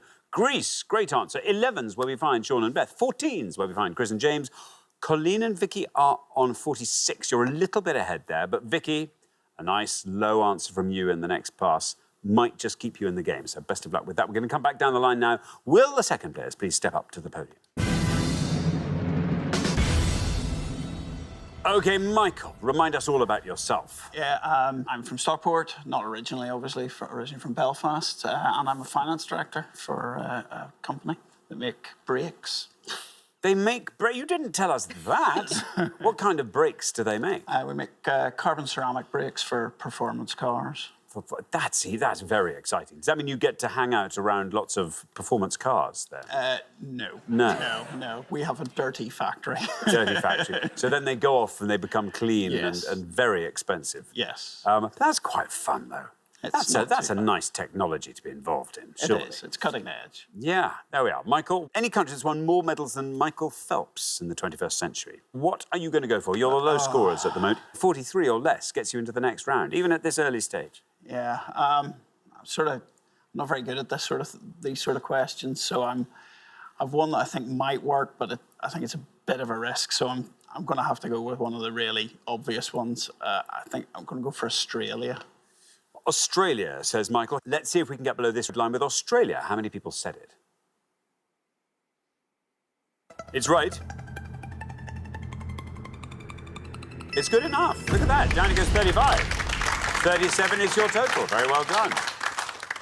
218 medals for Australia, and they banged on about every single one of them. Thank you very much, Richard. Beth, welcome back. Great to have you with us once again. Remind us all about yourself. I also live with Sean on the Wirral. I work as a doctor. I'm originally from Wales. Whereabouts in Wales? North Wales, by Conwy, by the big castle there. Very nice. Yeah. Very nice indeed. It is. And tell us more. There's more to hear. I'm a very avid netball player. I'd like to say hi to the D-side Divas, who I play for every week. D-side Divas, yes. Of course. Hi, D-side Divas. Hi, D-side Divas. You're not a beer drinker, then? I'm not a beer drinker, no. Might you become a beer enthusiast anytime soon? Never, especially not now how I know how Sean makes it. OK. Right, now, Beth, you're on 11. If you can score 34 or less, through you go. So you took my answer of Australia. I was going to go nice and easy. The only other one I can think of that might have scored slightly low is potentially Russia. Russia, says Beth. OK, here is your red line. Can you get below this red line with Russia? Let's find out. It's right. That's a high one. 63, taking your total up to 74. 390 medals for Russia. In the 2000 Olympics, Alexei Nemov, who's a Russian gymnast, won the most medals there, won 6 medals. But every single Olympics since, Michael Phelps has won the most medals. Every single one of them. Thank you very much, Richard. Now then, Vicky, welcome. Good to have you here. Tell us all about yourself. Well, I was a customer services manager, Yes. but I was recently made redundant. So if there's anyone out there that needs somebody, I'm your girl. OK, that's good. That's good. Put it out there. This is another service, Pointless Runs. OK, and currently to be found, I'm going to take a wild stab in the dark on the Isle of Wight. Preferably, yeah, but I'm willing to travel. OK, has owned boat. Yeah, no, I'm willing to travel, but yeah, preferably on the island, and to be able to enjoy island life as well as working there would be Now, great. be honest, are you loving island life? Yes. Oh. Just a little bit. In terms of quality of life, though, if you look back Perfect. to when you were working customer services and then, Well, Isle of Wight. I love my job Yeah. because I like being able to turn a complaint round into a positive. Oh, that's nice. Yeah. And to be able to do that on the island, there aren't that that'd be many ideal. complaints. Oh, no one complains on the island, No. on the island because it's No, just they're so having too much fun. wonderful. And presumably the weather's quite nice there. Beautiful. Even when it's raining, Oh. it's nice. And you have Cows Week. Is that fun? I imagine it probably is. We don't go, no, because it's too overcrowded. Oh, I guess it probably is. No, we're over the other side. But your side of the island, presumably hardly anyone there at all. No, in it's Cows Week. perfect. So it's a really horrible place to visit. Don't go. OK, brilliant. I've got you, Vicky. Yes. OK, now, you are on 46 at the moment. You have to score 27 or less. OK. Phew. I'm going to say Ethiopia. Ethiopia. Yeah. Ethiopia, getting a firm nod from Chris. That looks good. OK, here is your red line. Can you get below that with Ethiopia? Let's find out. It's a good answer. Is it going to be low enough for you? Yes, it is. Very well done. Oh, look at that, down to 10. Plenty to spare. Takes your total up to 56. Very well done indeed, Vicky. Yes, very well thought out answer, Ethiopia. 37 medals, again, all in athletics and mainly middle and long distance. Thank you very much indeed, Richard. James, welcome to Pointless. Great to have you here. Tell us all about yourself. I work as lawyer support officer for Her Majesty's Land Registry, which basically means I'm the middleman between the lawyers at the agency and the rest of the world, whether it be our other staff or solicitors or members of the public. I've worked for the Land Registry for 17 years. Like Chris, I'm a big sports fan, big fan of Hull City, AFC. I've been a season ticket holder for 30 years this year. I also like cricket. I like going and watching gigs as well. Very good. OK, now, James, you're on 14. You have to score 59 or less. 59 or less, surely. A correct answer, I'd have thought, essentially, should get you through. I've had a few answers swirling through my head, but I think the one I'm going to stick with a similar part of the world. So the last answer, I'm going to go for Kenya. Kenya, says James. Here is your red line. Can you get below this red line with Kenya? There it is. Let's find out. It's right. And you're through. Look at that. It was 10 for Ethiopia, 11 for Kenya. There we are. Takes your total up to 25. Very well done. Lowest total of the round. Yeah, very cleverly piggybacking on Vicky's answer as well there. 53 medals for Kenya. Again, similar events as well. Now, there's lots and lots of low answers here. Greece is the only low answer we had during the round, so I'll take you through some low scorers. 9 for Brazil, 6 for Netherlands and Sweden, 4 for Cuba and Norway, 3 for Hungary, New Zealand, Romania, South Korea, 2 for Denmark. You'd have got 1 for Czechia, Czech Republic. Switzerland would have scored you 1, as would Turkey and Ukraine. Now, here are the pointless answers. These are the ones that would have added £250 to the jackpot. They've all won more medals than Michael Phelps. Azerbaijan, Belarus. Belarus have got 69 medals, done ever so well. Bulgaria, 35. Georgia and Iran, both very, very strong in wrestling, Georgia and Iran. Kazakhstan as well. You could have also had 2 more, Poland and Uzbekistan. Very well done if you said any of those. Let's take a look at the top 3, the ones that most of our 100 people said. You would have scored 46 for Germany, as we know. There's Russia on 63. Only one bigger, China, 69. Thank you very much, Richard. So we are at the end of our first round. We have to say goodbye to one of our pairs. I'm so sorry, Beth and Sean, once again. Our first Exeters. I'm sorry. It's been lovely having you on both shows, but this is where we say goodbye. It's the end of the road. Beth and Sean, thanks so much for playing. Huge congratulations, Di and Ray. You've seen off all the competition and you've won our coveted Pointless trophy.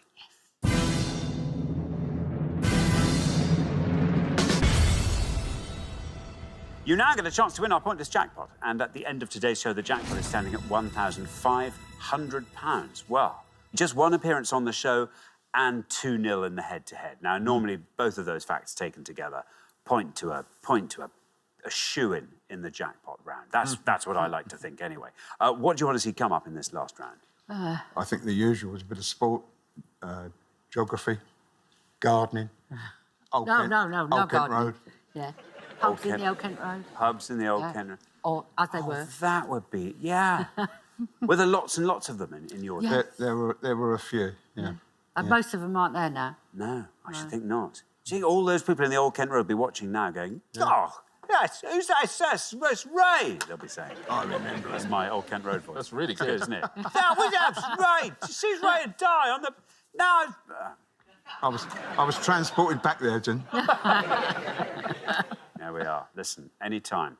Now, you have to choose from the board one of the subjects that's going to come up. There'll be 4 for you to choose from. We've got to hope there's something up there that you like the look of. I can't promise, but you know how it is. Let's see. Today's selection looks like this. Johann Sebastian Bach, European football players, managers and clubs, films about rock music, prize-winning female authors. Right, well, we can definitely rule out Bach, yeah. Films. But rock music, I can't think of any, can you? No, female authors. No, Got to be football, isn't it? Got to be footballers, even though European, we don't know much about. But we'll try. We'll give European footballers a go. OK, European footballers it is. OK, very best of luck. We're looking for any of the following 3 things, please. We're looking for any club which has won the European Super Cup from 1973 all the way through to 2019. We are looking for any head coach of Bayern Munich in the Bundesliga, so that's from 1965 all the way through to the 18-19 season. Or we are looking for any player who scored one of Barcelona's best goals ever. In 2019, they did their 64 best goals ever. Any player who scored one of Barcelona's best ever goals. So Super Cup winners, Bayern Munich head coaches and Barcelona goal scorers. Very best of luck. OK, now, as always, you've got up to a minute to come up with 3 answers, and all you need to win that jackpot is for just one of your answers to be pointless. Are you ready? Yeah, ready? OK, let's put 60 seconds up on the clock. There they are. Your time starts now. OK. If winners of European Cup, if we think about the likes of, well, Liverpool won it this year, and we won it in the past. Forest won it. Yes.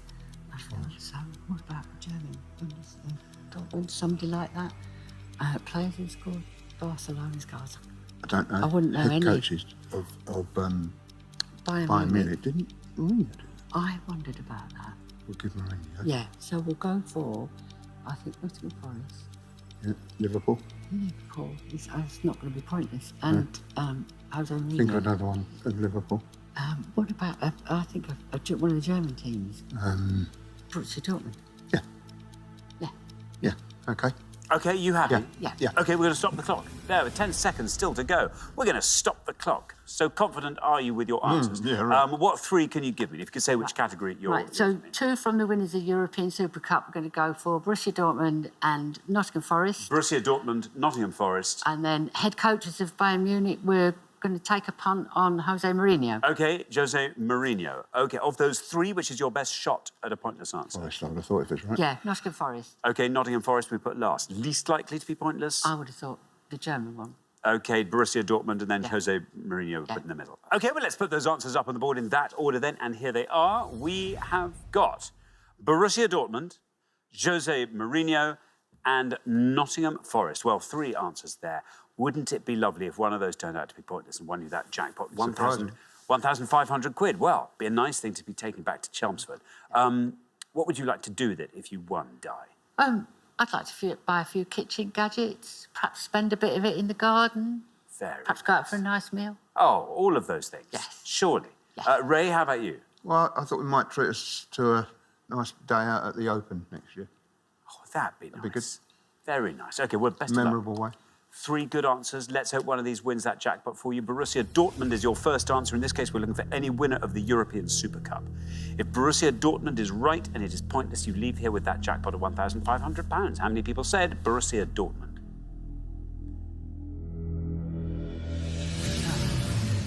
OK, that's an incorrect answer. Let's move on to your next. We've got Jose Mourinho there. In this case, we were looking for any head coach of Bayern Munich. If Jose Mourinho is pointless, £1,500 is yours. How many people said Jose Mourinho? No, bad luck. It's going well. It's going quite well. It's going very well. It's going as planned. Let's not dwell on that. Let's move on to your 3rd and final answer, Nottingham Forest. Because in this case, we're back on the European Super Cup winners. If Nottingham Forest is right and is pointless, you will win that jackpot of £1,500. How many people said Nottingham Forest? is right. Oh. Well, Borussia Dortmund was incorrect, Jose Mourinho was incorrect, but Nottingham Forest is absolutely on the money. Down we go through the teams, but Nottingham Forest is single figure still going down with Nottingham Forest.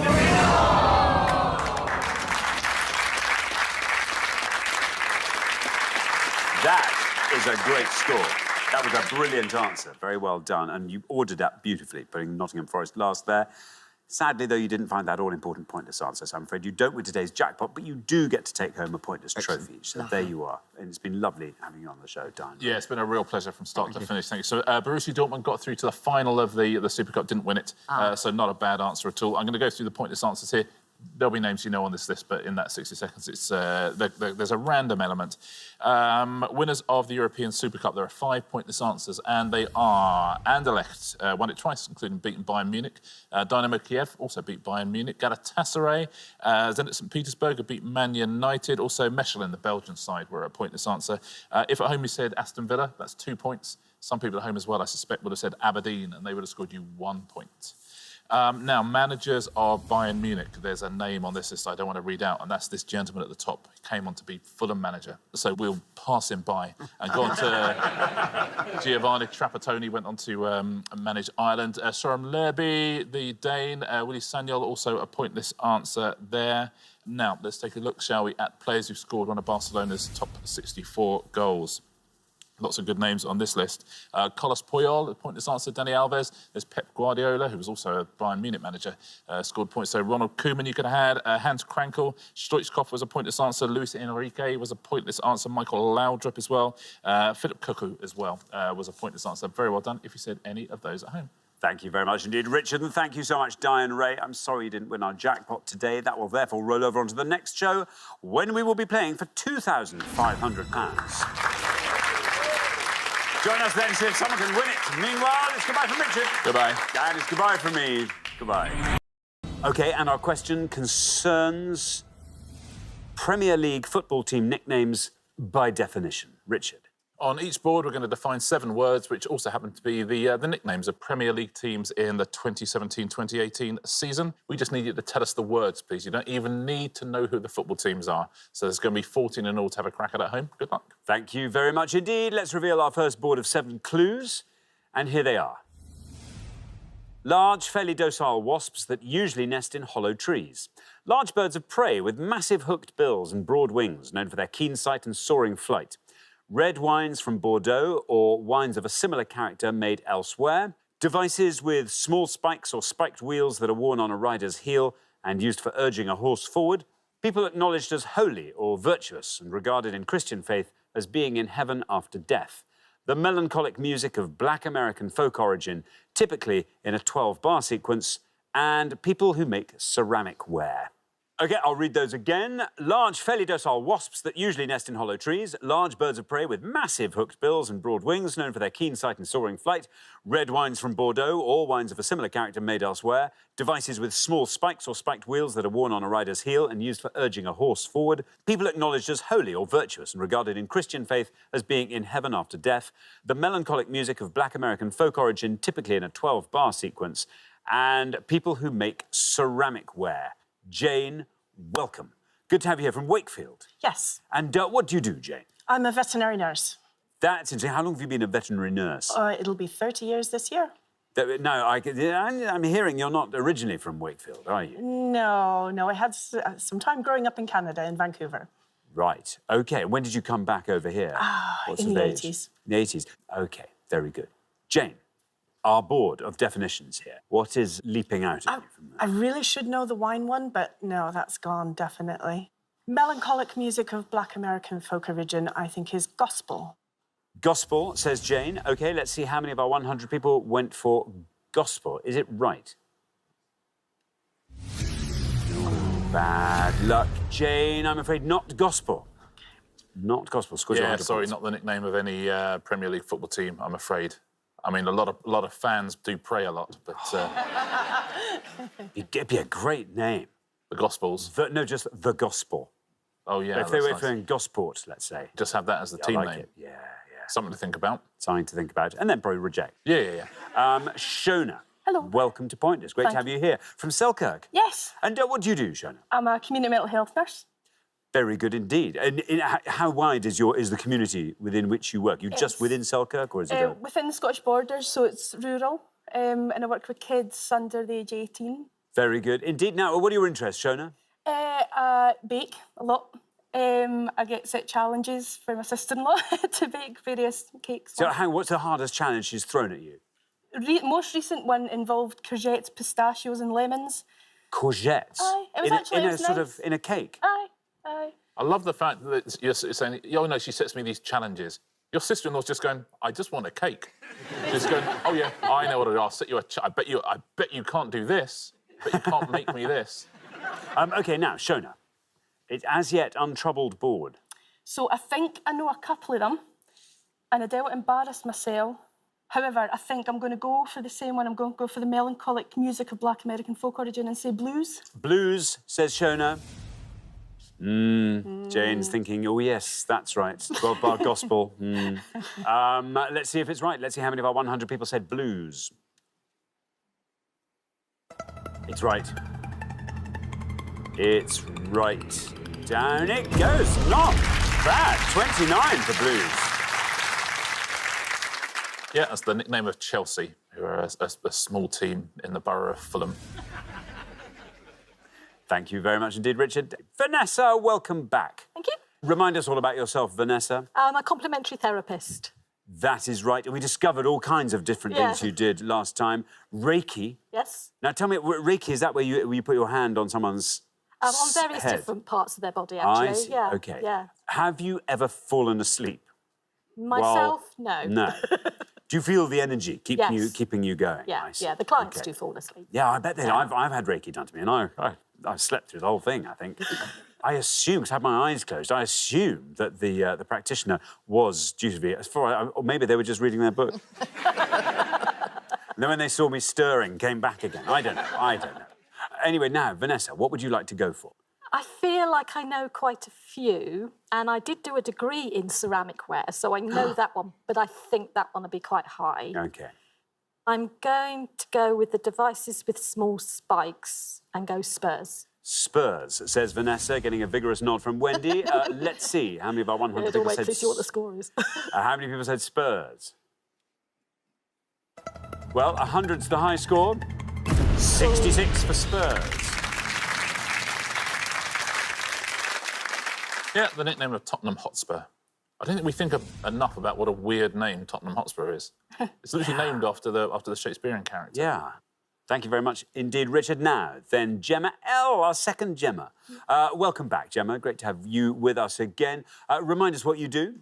I work on board for a train company doing their catering. Doing the catering. How many times a week do you do the journey down? Because you were saying it's from Glasgow down to London. Glasgow down to London, or we can go halfway and we'll maybe go to Preston, which is a half day rather than going the whole way. But we do probably London 3-4 times in a week. Wow. What are your interests when you get off board? We do a lot of travelling about, and we like to go about the UK and we go to different restaurants. We like to travel and try different Michelin star restaurants. Very good. Do you have a favourite restaurant in the UK at the moment? There's a few. There's a lot of nice restaurants in Glasgow, so we do a lot of eating, especially in Glasgow. Very nice. Now, Gemma, this board is all yours. Do you want to talk us through it and fill in all the blanks? I think the first one is Hornets. The next one, I'm not sure, possibly Eagles, but I can't think of a football team with Eagles. Red wines, I take it, is Claret. Not sure of the Faith one, and I'm assuming the bottom one is Potters. I will go for the red wines one and say Claret. Claret. Yes. The Clarets. That's what Gemma's going for. Let's see how many of our 100 people agree with Gemma. Claret. Absolutely right. 100 is the high score, 29 is the low. You passed 100 immediately, and you passed 29. Look at that, Gemma. Well done indeed. 23 for the Clarets. Well played, Gemma. It's actually the best answer on the board. That's so very nicely played. Yeah, the nickname of Burnley. The docile wasp, they are hornets. It's Watford's nickname. Would have scored you 42. The large birds of prey are eagles, and thank you for saying you couldn't think of a team. So it's Crystal Palace, my brother's team.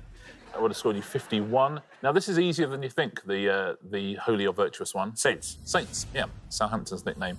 Would have scored you 35, and everyone avoided the bottom one. It is the biggest scorer. Potters, Stoke City. That would have scored you 76. Thank you very much indeed, Richard. Well, we're halfway through our first round. Let's look at those scores. 23, Gemma, well done you. Best score of the pass. 29 is where we find Shona and Andrew. 66, Vanessa and Wendy.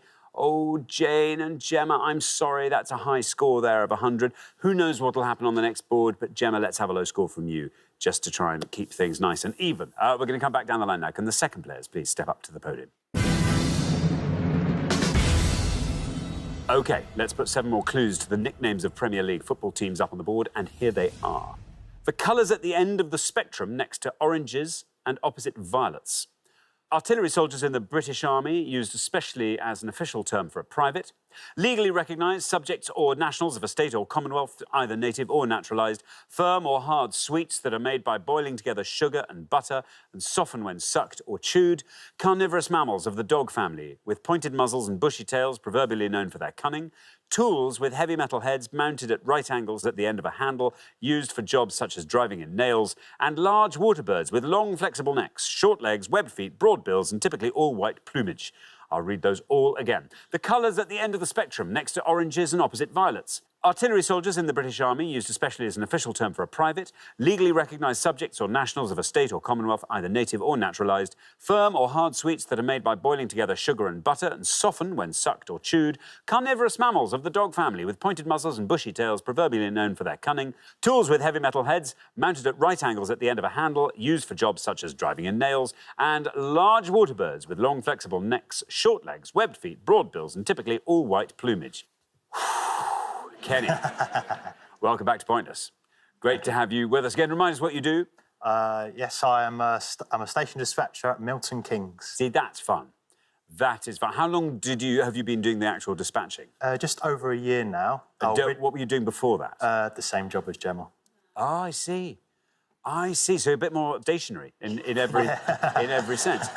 Now then, Kenny, there you are on 23. Fabulous low score from Gemma.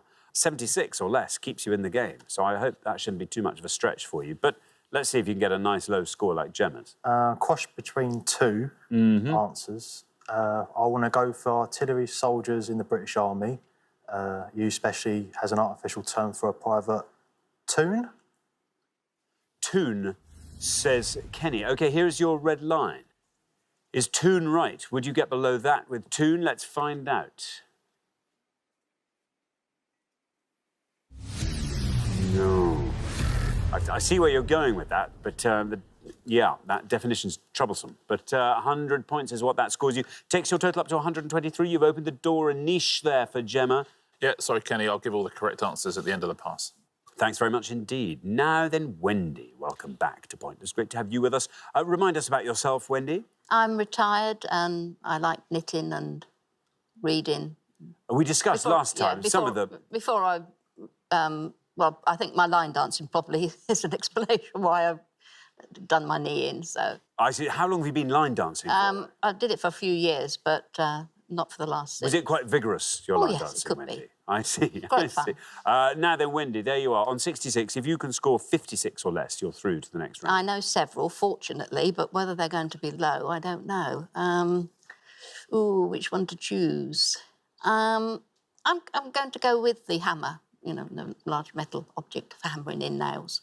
Sorry, hammers. Hammers. OK, we're going to go for the hammers. Yes. Let's see. Here is your red line. If you get below that with hammers, you are through to the next round. Let's see how many of our 100 people said it.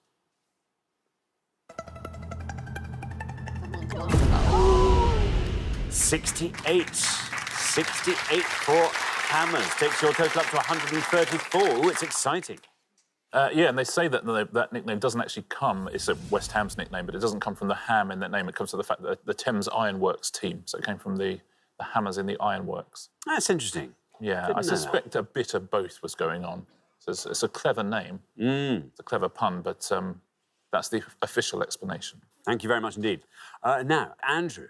Hey. Welcome to Pointless. Good to have you here. What do you do, Andrew? I'm an office administrator. What kind of office do you administer? It's a dispatch place, so really order in stock and make sure we've got enough stock in to send everything out. Very good indeed. What are your interests, Andrew? Big sports fan, so like football, the NFL, so that's most of my hobbies. Very Very good indeed. So this is working very nicely Well, for you. hopefully. I've got great news. Listen, thanks to Shona's brilliant answer in the first pass, you're actually through to the next round, whatever you score.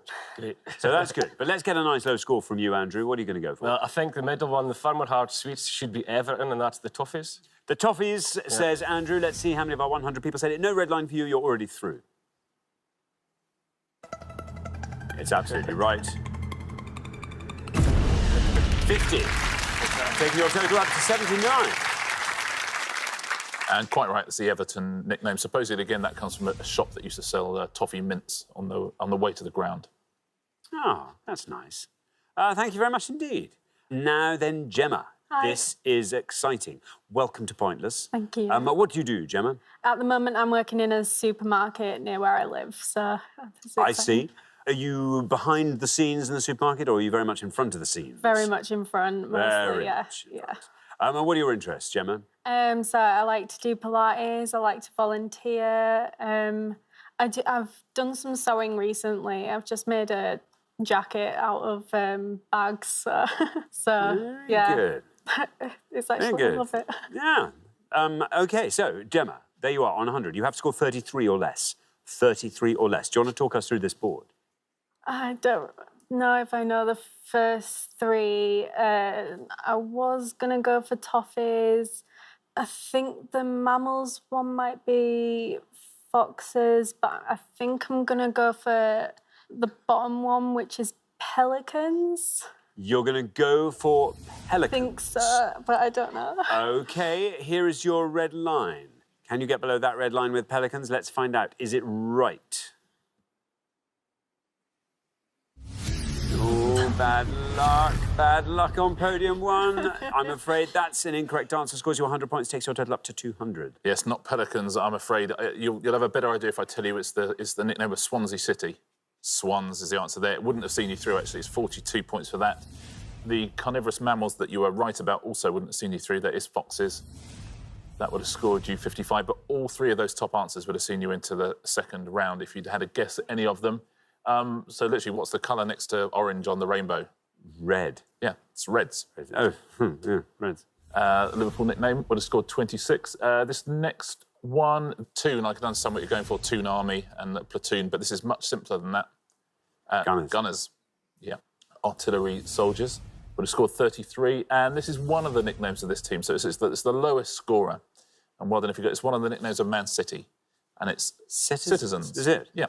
And that would have scored 11 points. Well done if you said that. There we are. It's not up there with the gospel. No, you're quite right. Come on, the gospel. Hey. Oh. And their entire midfield always has to be Matthew, Mark, Luke and John. Thank you very much indeed. So at the end of our first round, we have to say goodbye to one of our pairs. Oh, Gemma and Jane, I'm afraid it's you. I'm sorry, that round didn't serve you well, did it? We will promise something better, something more palatable for you next time. But meantime, thank you very much for playing, Gemma and Jane. Thank you. But for the remaining three pairs, it is now time for round two.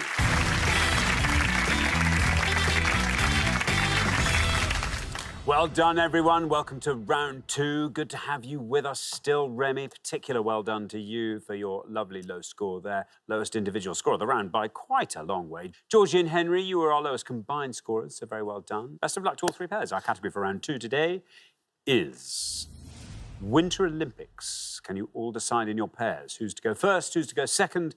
And whoever's going first, please step up to that podium.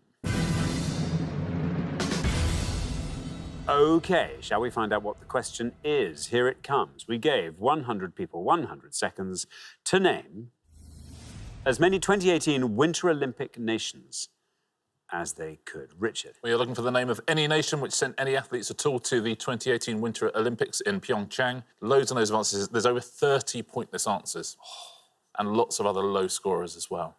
Very good. So a chance to swell the jackpot a bit here. Remy, what are you thinking, Remy? Did you watch the Winter Olympics? Not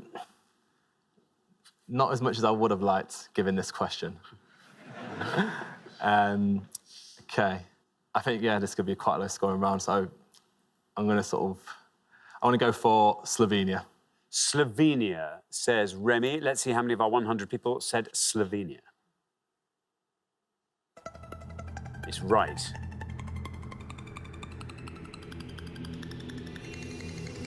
it's a good answer. 7 for Slovenia. Nicely done, Remy. That's a very solid start. They won 2 medals, silver and a bronze, Slovenia. Thank you very much indeed, Richard. Yen. This is not my strong subject at all, but I'm going to make a guess. I'm going to say Croatia. Croatia, says Yen. Let's see if Yen has guessed right. Let's see how many of our 100 people said Croatia. It's right. Well, Slovenia scored 7. Croatia is 8. Not bad at all. Good enough. No medals at all for the Croatians. It's a shame they went like that. Shame. I know. There's a long way to go. After the work, it is a long way to go, isn't it? To Pyeongchang. To Pyeongchang. I mean, fun to get to Pyeongchang. And fun to be there. Yeah, just to be able to say it is fun. Yeah, it's nice. I sometimes wonder. Yes. How Brian Blessed would say Pyeongchang. Pyeongchang! Very good. Oh, it was like he was here. Now then, Henry. Yeah. Quite intimidated by those scores. Yeah, I know what you mean. There's one in my head, but I don't know whether to be a bit punchy. Oh, yeah. Is this based on accurate knowledge of the Winter Olympics, or well, is it... I didn't watch much of it, but there was something in the opening ceremony that's flicked a switch, but I'm not confident enough. So I'm gonna say Belarus. Belarus. Let's see if it's right. Let's see how many of our 100 people said Belarus. It's right. Well, our high score is 8. Our low score is 7. I have to say, the grouping is phenomenal. There you are on 6. Having a lovely little tour of Eastern Europe, aren't we? Yeah. Yeah, they won 3 medals, Belarus. Good for them. Thank you very much indeed, Richard. We are halfway through the round. Let's take a look at those scores. 6, the best score of the pass. Henry and Georgie looking pretty good. 7s, where we find Remy and Simon. Then, way out in front, Yen and Darren on 8. So, yes, Darren, somehow you're going to have to find a low-scoring, possibly even a pointless answer. There are, as we've heard, there are some out there. Let's see if we can all find a pointless answer. That'd be fun. Good luck with that. We're going to come back down the line now. Can the second players please step up to the podium? OK, now, Georgie, remember we're looking for any Olympic nation that took part in the Winter Olympics of 2018. Yeah, and I think I know what Henry was talking about, and I'm going to go for it. Hopefully it's not a wrong answer. So I'm going to go for Tonga. Tonga? Is that what you were going for, Henry? Maybe. We'll see how it goes. Let's see how it goes. Tonga, well, I mean, ideally, you'd be scoring 1 with this answer. There is, for fun, we've put a red line in there, notionally. Let's see what happens when we say Tonga to the column. It's right. So far, 8 is our high score, 6 is our low. Fly past 8 and 7. Joining Henry on 6, 12 is your total. Yeah, they had quite a lot of publicity, Tonga, especially in that opening ceremony, so not as low a score as you would expect. Thank you very much indeed. Now then, Darren. This is very difficult. You need a score of 3, ideally. It would take a real stab in the dark to do that. I'm going to take a bit of a punt. And here we go.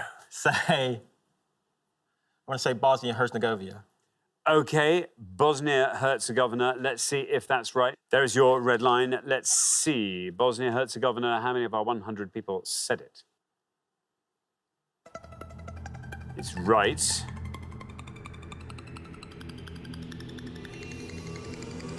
Oh, look at that, it's a pointless answer. That is a pointless answer, which adds £250 to today's jackpot, takes the total up to £1,250. It scores you nothing and leaves your total at 8. Well done. Well played, Darren. No medals for the Bosnians. I always like it when teachers do well or get pointless answers, because you know at least now you can go back to school and it's fine. Yes. And whatever cheek they give you, just say, mate, I got a pointless answer. Have you ever got one? I don't think so, so do your homework. Thank you very much indeed, Richard. Now then, Simon. Simon, you have to score 4 or less. OK. I watched the opening ceremony. Don't remember any of it. So I have to take a punt, haven't I? 4 or less. Let's say Azerbaijan. Azerbaijan, says Simon. OK, now here is your red line. You have to get below this red line with Azerbaijan. Can Simon do it? How many people said it? Is it right? It is right.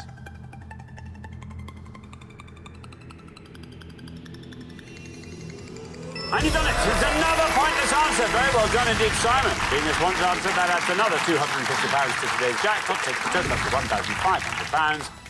Scores you nothing, leaves your total at 7, sees you into the head-to-head. Very well done indeed. Yeah, very well played. It's interesting when you're forced to get low scores that, you know, there's so many pointless answers here and very, very low scorers as well that actually, you know, there's all sorts of things you could have said, but it's interesting when you're forced to do it.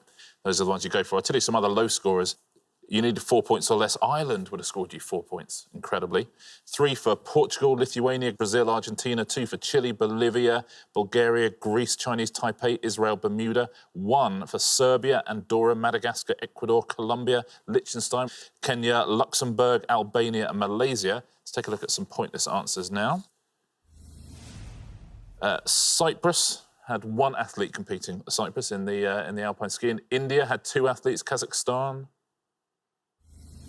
Morocco, Romania, San Marino had 1 athlete out there.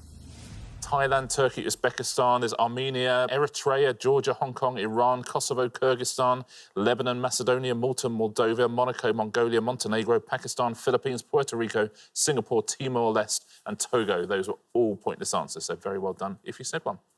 Thank you very much indeed, Richard. Well, we are at the end of our second round, which means we have to say goodbye to one of our pairs. And Georgie and Henry, I'm afraid it's you with your massive score of 12 that we have to send back. But we will see you again next time. And on the evidence of what we've had so far, I think you will go much, much further next time. But meantime, thanks very much indeed. Georgie and Henry.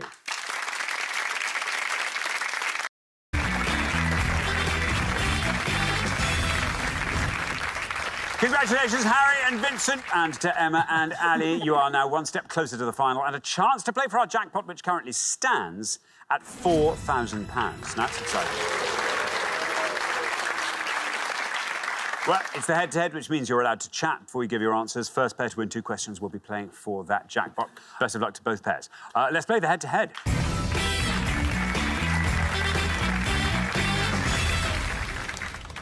Here is your first question, and it concerns UK football teams by mascot. Richard. We're going to show you 5 pictures now of football mascots and their names. Can you tell us which teams they are mascots for, please? Thank you very much indeed. Yes, for which teams are these 5 mascots? And we have got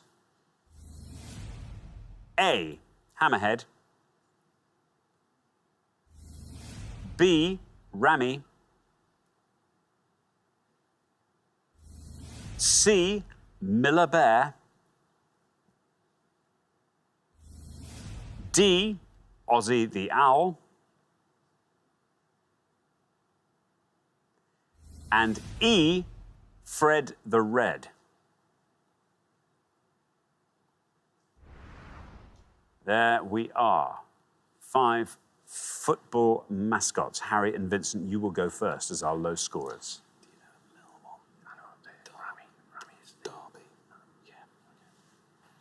Yeah, we'd like to go for D, Ozzy the Owl, and say Sheffield Wednesday. Ozzy the Owl, Sheffield Wednesday, say Harry and Vincent. Now then, Emma and Ali, do you want to talk us through that board? I didn't even know that football teams had mascots. Do you want We're going to take a stab at a couple exactly, of that's them, what I'm asking though. you to do. There's a couple of them we can guess at. Exactly. A, it might be West Ham. B is... Or Aston Villa. Or Aston Villa, not sure B, which. we think is Tottenham Hotspur. E is obviously Manchester United. C, we don't know. Let's go for Rami. Let's go for B and we'll say Tottenham Hotspur.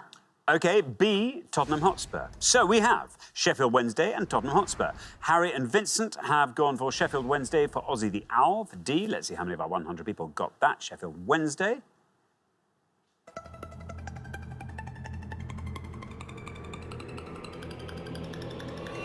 It's a very good answer. 15, very well done indeed. Emma and Ali, meanwhile, have gone for Spurs, for Rami, for B, Tottenham Hotspur. Let's see how many of our 100 people said that. I'm afraid an incorrect answer there. Well done, Harry and Vincent. After one question, you're up 1-0. Yeah, of course, we all know Spurs' mascot is Chirpy Cockerel, I'm afraid. That's the mascot of the Rams, who are Derby County. Rammy. There's also Yui as well. They've got 2 mascots. 31 points for that. Hammerhead is... Well, you're right, it is West Ham United or Aston Villa. And there is a clue at the beginning of the name. That is West Ham. Would have scored you 50... Yeah, there you go. Scored you 54. Man United at the end there would have scored you 68, Fred the Red. And the best answer on the board, they're known as the Millers because they used to play at a ground called Millmore, and it is Rotherham. Rotherham United there, and would have scored 8 points. Best answer up there. Well done if you said that. Congratulations, Al and Melanie. You've seen off all the competition and you have won our coveted Pointless trophy.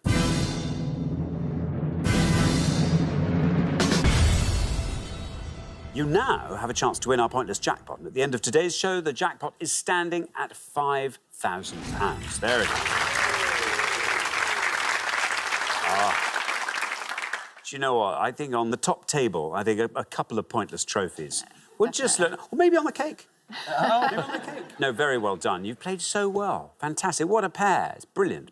Decent partnership. This bodes very, very well indeed, I'd say. Do you mean for the show or for life? I think for the show. Oh, the life? For life, yeah. I wasn't thinking about that. We care much less about that. Yeah. No, I think for life. That's very, very good indeed. And we're delighted to send you away with the trophies. But can we send you away with a cheque for £5,000? That would be really exciting. What do you want to see come up? Anything to do with Newcastle United would be nice for me. Yeah, that'll be fine, really. I'm into arty things and culture, literature, things like that. OK, well, very, very best of luck. Let's see what appears on the board for today. Today's selection is A Star is Born casts Mary, Queen of Scots, Lower League European Football, Antarctica. I mean, I can what do we think? I can take a punt on Lower League European Football. Well, I've seen the latest and the one before Star is Born, but I can't... You said yourself you're not good with actors. Well, I trust you. You trust me? Right, OK. Lower League European Football, please. He's taking it. I mean... Good luck, mate. Yeah. We're looking for any of the following 3, please. We are looking for any team in the 2018-2019 season who played in Italy's Serie B. It's the second league in Italian football. We're looking for any team in Germany's Zweite Bundesliga, or we are looking for any teams in Spain's Segunda División. So any of those teams in the second tier in Italy, Germany and Spain. That's the men's leagues in 2018-2019. Very best of luck. Thank you very much indeed. Now, as always, you've got up to 1 minute to come up with 3 answers. All you need to win that jackpot is for just one of those answers to be pointless. You don't have to answer all 3, just focus on whichever categories you like the look of. Are you ready? Yes. Let's put 60 seconds up on the clock. There they are. Your time starts now. Right, well, we went to see Tenerife in the second division against Valladolid, so that's 2, I guess. Rayo Vallecano. What about San Sebastian? What's that? San Sebastian Real Sociedad, they play in the Premier Division. Second, Germany's 2. Union Berlin just got promoted. That's a big story. The first Eastern European German team, Eastern German team to be promoted to the Bundesliga this season. Right, so that's 2. Union Berlin, Tenerife, Valladolid. Ooh, yeah, I guess, yeah. No, I'll just run with those ones. Are you happy? You happy? Should we stop the clock? Look at that, stopping the clock. Plenty of seconds to spare, and you've already got your answers. If you say which category you're answering for in each case. Teams in Germany's Bundesliga 2, Union Berlin. Union Berlin. Teams in Segunda Division, Tenerife. And Valladolid. And Valladolid. OK, of those 3, which is your best shot at a pointless answer? Let's say Union Berlin. OK, Union Berlin goes last. Tenerife, because people go to Tenerife, put that a second. OK, Tenerife first. And then... Valladolid in the middle. OK, well, let's put those answers up on the board in that order then, and here they are. We have got Tenerife, Valladolid and Union Berlin. 3 very good answers on the board there. Let's hope one of those turns out to be pointless and wins you that jackpot. What would you like to do with it? 5,000 quid, Al. a £5,000 worth of ice sculpture of the Pointless Trophy for the head table at the wedding, I think would be quite suitable. That would be amazing, wouldn't it? Melanie, what about you? My daughter just bought her wedding dress, i.e. I just bought her wedding dress. And so my clothing fund has depleted, so I'd buy myself an outfit for the wedding, definitely. And a Massive proper hat. Yeah. What is your daughter's name? Is watching Chloe, those? she's called Chloe. Chloe, you should have been here. Well, very, very best of luck. Thank you. Such lovely things to spend that prize money on. Let's hope one of these answers will win that jackpot for you. Tenerife was your first answer in this case. We were looking for teams in Spain's second division. If Tenerife is pointless, you leave here with £5,000. How many people said Tenerife? It's right. Now, let's just find out. If Tenerife takes us all the way down to 0, you will leave here with £5,000. How will we get down? It's still going, still going, still going to a Tenerife to 1! It's 1!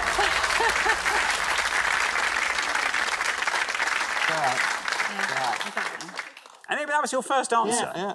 As you said, you thought some people might remember that one. So let's move on to your second answer. Valladolid or Valladolid, if you want to say it that way. Again, we're looking for teams in Spain's second division.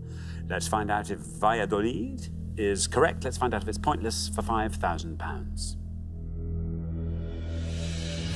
Oh.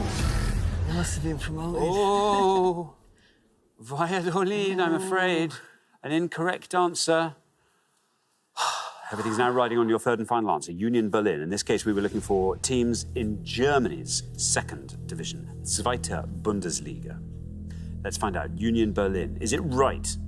Is it pointless for £5,000? It is right. It's right. Your first answer was Tenerife. Took us all the way down to 1. Valladolid turned out to be incorrect. However, Union Berlin takes us down into single figures. Still going down, still going down, still going down.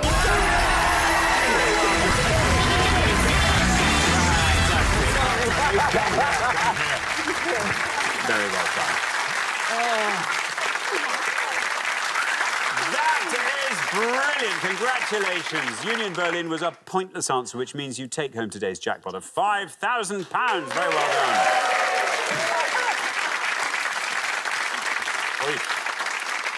That was beautifully done. That was gutsily done as well when you took on that category, because normally people go, oh no, I'll do your category, but you knew something.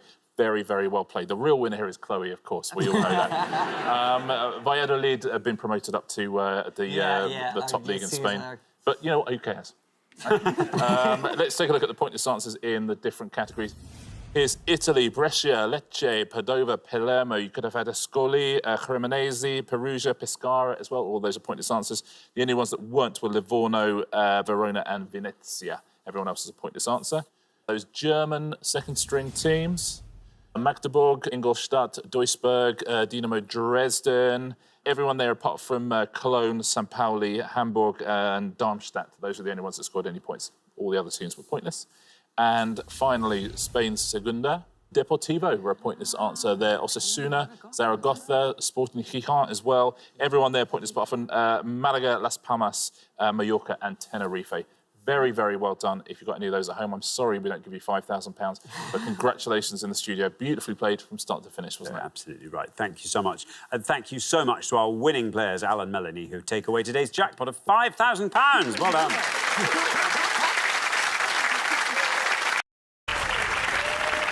So well done, David and Matt, Terry and Laura, you've made it through to the head-to-head. Now, obviously, only one pair can make it through to today's final and play for the jackpot, which currently stands at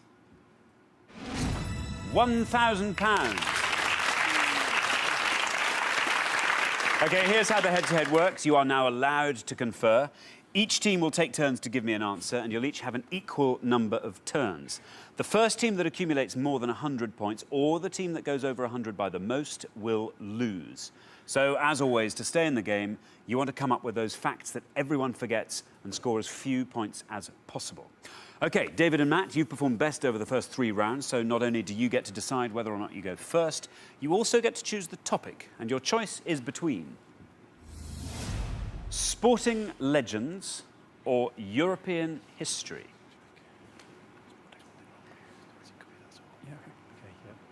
OK, Alexander, we'd like to go for sporting legends. Sporting legends.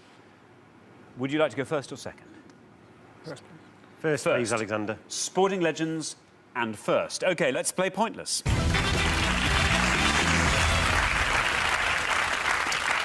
And let's find out what the question is. We gave 100 people 100 seconds to name as many members of the 1966 World Cup winning England team as they could. Richard, can you be any more specific than that? Yeah, we're looking for the names of the 11 players who played in the final of the 1966 World Cup against West Germany. If you need reminding, we won that 4-2. OK, thanks, Richard. Now, remember, you don't want to go over 100, so you want to score the lowest number of points each time. Who are those members of the victorious England 1966 World Cup team that everyone else will have forgotten? OK, David and Matt, you are going first. OK, the first answer we'll give is Martin Peters. Martin Peters. Let's see how many of our 100 people said Martin Peters. It's the right answer. Not bad at all. Look at that. That means 22 of our 100 people said Martin Peters. That gives you a score of 22 after your first answer. Terry and Laura, your first answer, please. We are looking for members of the England team from the 1966 World Cup final. I would try and be... I'm going to go for little centre midfielder, Ball, Alan Ball. Alan Ball. How many of our 100 people said Alan Ball?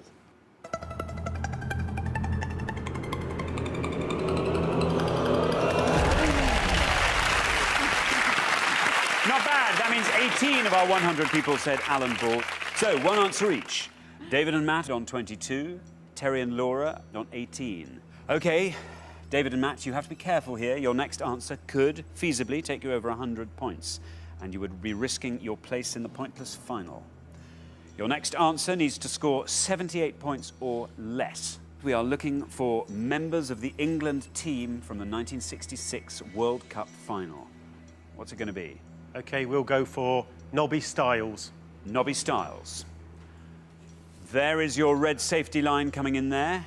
You have to come below that red line to avoid going over 100 points. Let's see how many of our 100 people said Nobby Stiles.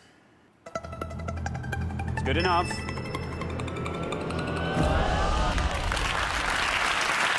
Not bad. That means 36 of our 100 people said Nobby Stiles. That gives you a total of 58 after your second answer. OK, Terry and Laura. You are currently on 18. To avoid going over 100 and risk elimination, you want to be scoring 82 or less with your second answer. What's it going to be? I'm going to go for Bobby Charlton.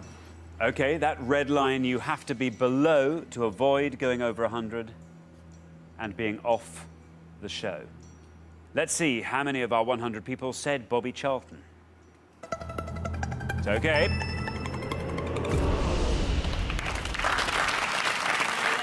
That means 52 of our 100 people said Bobby Charlton. That takes your total up to 70. Right, you've each given me 2 answers now. Terry and Laura looking worryingly ahead there on 70. Very vulnerable. David and Matt rather more comfortably behind on 58. Remember, a low score is a good score. Third answer time. We are looking for members of the England team from the 1966 World Cup final. David and Matt, what are you going to give me? OK, we'll go for the goalkeeper, Gordon Banks. Gordon Banks. To avoid going over 100 and risking elimination, you have to score 42 or less. Let's see how many of our 100 people said Gordon Banks. It's good.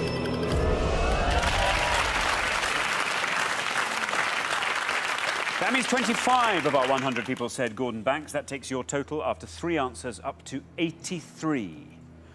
OK, Terry and Laura, we need a third answer from you. You are currently on 70. To avoid going over 100 and being kicked off the show, you have to score 30 points or less.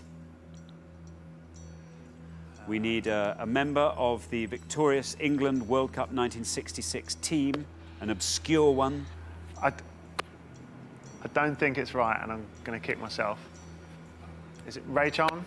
That's your answer? Oh, my God. I don't have anything better, so... I think I'm going to have to take your answer. I think either way we're going to lose. You're going with Ray Charlton. Yeah. If it's wrong, you will score 100 points. That will take your score over 100. Let's see how many of our 100 people said Ray Charlton.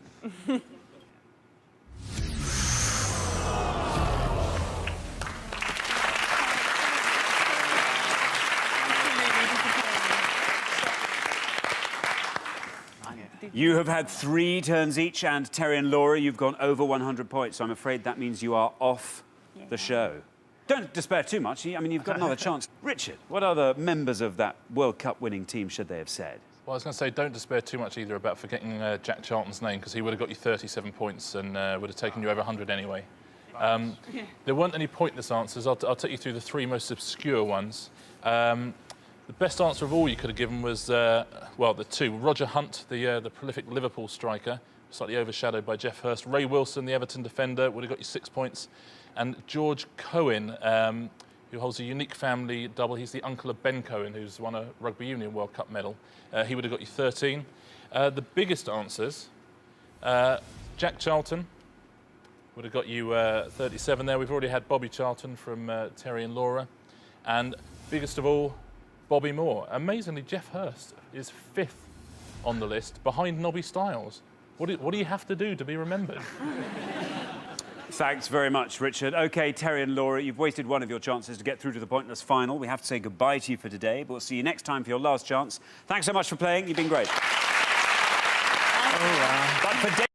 OK, and our question concerns Premier League football team nicknames by definition. Richard. On each board, we're going to define 7 words, which also happen to be the nicknames of Premier League teams in the 2017-2018 season. We just need you to tell us the words, please. You don't even need to know who the football teams are. So there's going to be 14 in all to have a crack at home. Good luck. Thank you very much indeed. Let's reveal our first board of 7 clues. And here they are. Large, fairly docile wasps that usually nest in hollow trees. Large birds of prey with massive hooked bills and broad wings, known for their keen sight and soaring flight. Red wines from Bordeaux or wines of a similar character made elsewhere. Devices with small spikes or spiked wheels that are worn on a rider's heel and used for urging a horse forward. People acknowledged as holy or virtuous and regarded in Christian faith as being in heaven after death. The melancholic music of black American folk origin, typically in a 12-bar sequence, and people who make ceramic ware. OK, I'll read those again. Large, fairly docile wasps that usually nest in hollow trees. Large birds of prey with massive hooked bills and broad wings, known for their keen sight and soaring flight. Red wines from Bordeaux, or wines of a similar character made elsewhere. Devices with small spikes or spiked wheels that are worn on a rider's heel and used for urging a horse forward. People acknowledged as holy or virtuous and regarded in Christian faith as being in heaven after death. The melancholic music of black American folk origin, typically in a 12-bar sequence. And people who make ceramic ware. Jane, welcome. Good to have you here from Wakefield. Yes. And what do you do, Jane? I'm a veterinary nurse. That's interesting. How long have you been a veterinary nurse? It'll be 30 years this year. No, I'm hearing you're not originally from Wakefield, are you? No. I had some time growing up in Canada, in Vancouver.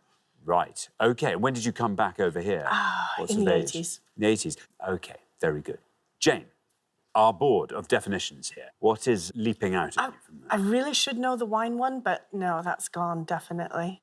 Melancholic music of black American folk origin, I think, is gospel. Gospel, says Jane. OK, let's see how many of our 100 people went for gospel. Is it right? Bad luck, Jane. I'm afraid not gospel. Not gospel. Scores Yeah, sorry, not the nickname of any Premier League football team, I'm afraid. I mean, a lot of fans do pray a lot, but... It'd be a great name. The Gospels? No, just the Gospel. Oh, yeah, if they were in Gosport, let's say. Just have that as the team like name. It. Yeah. Something to think about. Something to think about. And then probably reject. Yeah. Shona. Hello. Welcome to Pointers. Great to have you here. From Selkirk. Yes. And what do you do, Shona? I'm a community mental health nurse. Very good indeed. And how wide is the community within which you work? You just within Selkirk, or is it within the Scottish borders, so it's rural, and I work with kids under the age 18. Very good indeed. Now, what are your interests, Shona? Bake a lot. I get set challenges from my sister-in-law to bake various cakes. So, hang on, what's the hardest challenge she's thrown at you? Most recent one involved courgettes, pistachios and lemons. Courgettes? Aye, it was in a nice. sort of, in a cake? Aye, aye. I love the fact that you're saying, oh, no, she sets me these challenges. Your sister-in-law's just going, I just want a cake. She's going, oh, yeah, I know what it is. I'll set you a I bet you can't do this, but you can't make me this. OK, now, Shona. It's as yet untroubled board. So I think I know a couple of them, and I don't embarrass myself. However, I think I'm going to go for the same one. I'm going to go for the melancholic music of Black American folk origin and say blues. Blues, says Shona. Jane's thinking, oh, yes, that's right. 12-bar gospel. Let's see if it's right. Let's see how many of our 100 people said blues. It's right. It's right. Down it goes. Not bad. 29 for blues. Yeah, that's the nickname of Chelsea, who are a small team in the borough of Fulham. Thank you very much indeed, Richard. Vanessa, welcome back. Thank you. Remind us all about yourself, Vanessa. I'm a complementary therapist. That is right. And we discovered all kinds of different things you did last time. Reiki. Yes. Now, tell me, Reiki, is that where you put your hand on someone's On various head? different parts of their body, actually. I see. Yeah. OK. Yeah. Have you ever fallen asleep? Myself, no. No. Do you feel the energy keeping you going? Yeah, yeah. The clients do fall asleep. Yeah, I bet they do. I've had Reiki done to me, and I slept through the whole thing, I think. I assumed, because I had my eyes closed, I assumed that the practitioner was due to be, or maybe they were just reading their book. And then when they saw me stirring, came back again. I don't know. Anyway, now, Vanessa, what would you like to go for? I feel like I know quite a few, and I did do a degree in ceramic ware, so I know that one, but I think that one will be quite high. OK. I'm going to go with the devices with small spikes and go Spurs. Spurs, says Vanessa, getting a vigorous nod from Wendy. Let's see how many of our 100 people said... see what the score is. How many people said Spurs? Well, 100's the high score. 66 for Spurs. Yeah, the nickname of Tottenham Hotspur.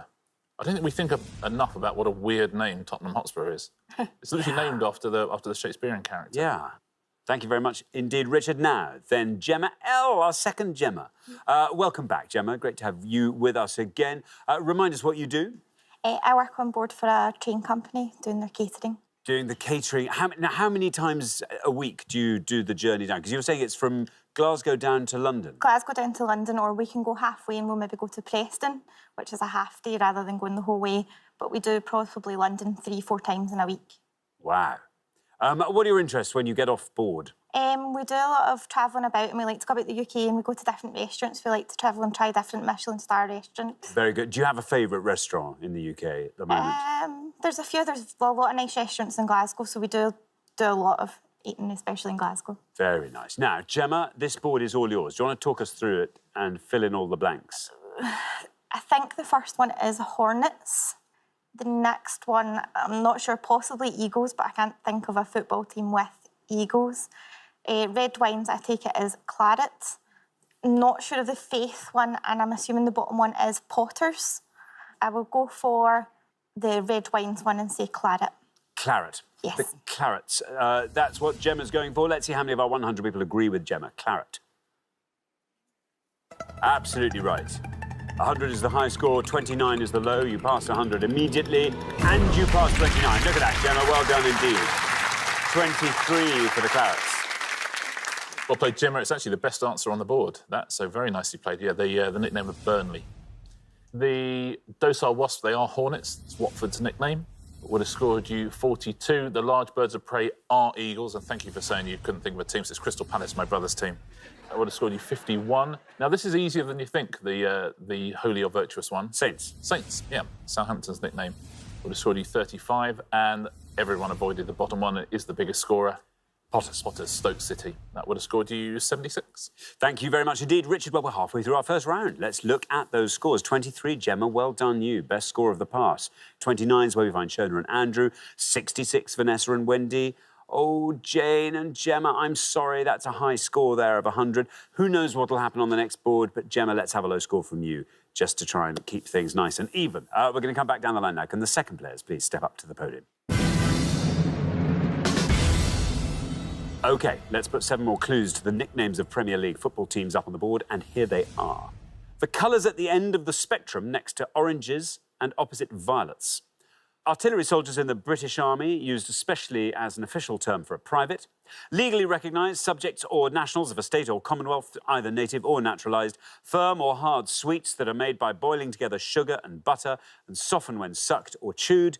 Carnivorous mammals of the dog family, with pointed muzzles and bushy tails, proverbially known for their cunning. Tools with heavy metal heads mounted at right angles at the end of a handle, used for jobs such as driving in nails. And large water birds with long, flexible necks, short legs, webbed feet, broad bills, and typically all white plumage. I'll read those all again. The colours at the end of the spectrum, next to oranges and opposite violets. Artillery soldiers in the British Army, used especially as an official term for a private. Legally recognised subjects or nationals of a state or commonwealth, either native or naturalised. Firm or hard sweets that are made by boiling together sugar and butter and soften when sucked or chewed. Carnivorous mammals of the dog family, with pointed muzzles and bushy tails, proverbially known for their cunning. Tools with heavy metal heads, mounted at right angles at the end of a handle, used for jobs such as driving in nails. And large water birds with long, flexible necks, short legs, webbed feet, broad bills, and typically all white plumage. Kenny, welcome back to Pointless. Great to have you with us again. Remind us what you do. Yes, I'm a station dispatcher at Milton Keynes. See, that's fun. That is fun. How long have you been doing the actual dispatching? Just over a year now. What were you doing before that? The same job as Gemma. Oh, I see. I see. So a bit more stationary in every in every sense. Now then, Kenny, there you are on 23. Fabulous low score from Gemma. 76 or less keeps you in the game, so I hope that shouldn't be too much of a stretch for you. But let's see if you can get a nice low score like Gemma's. Cross between two answers. I want to go for artillery soldiers in the British Army, used especially as an artificial term for a private toon. Toon, says Kenny. OK, here's your red line. Is toon right? Would you get below that with toon? Let's find out. No. I see where you're going with that, but yeah, that definition's troublesome. But 100 points is what that scores you. Takes your total up to 123. You've opened the door, a niche there for Gemma. Yeah, sorry, Kenny, I'll give all the correct answers at the end of the pass. Thanks very much indeed. Now then, Wendy, welcome back to Pointless. Great to have you with us. Remind us about yourself, Wendy. I'm retired and I like knitting and reading. We discussed last time some of the... Before I... well, I think my line dancing probably is an explanation why I've done my knee in, so... I see. How long have you been line dancing for? I did it for a few years, but not for the last 6. Was it quite vigorous, your line yes, dancing, it could Wendy? be. I see, Quite I see. Now then, Wendy, there you are. On 66, if you can score 56 or less, you're through to the next round. I know several, fortunately, but whether they're going to be low, I don't know. Which one to choose? I'm going to go with the hammer. You know, the large metal object for hammering in nails. Sorry, hammers. Hammers. OK, we're going to go for the hammers. Yes. Let's see. Here is your red line. If you get below that with hammers, you are through to the next round. Let's see how many of our 100 people said it.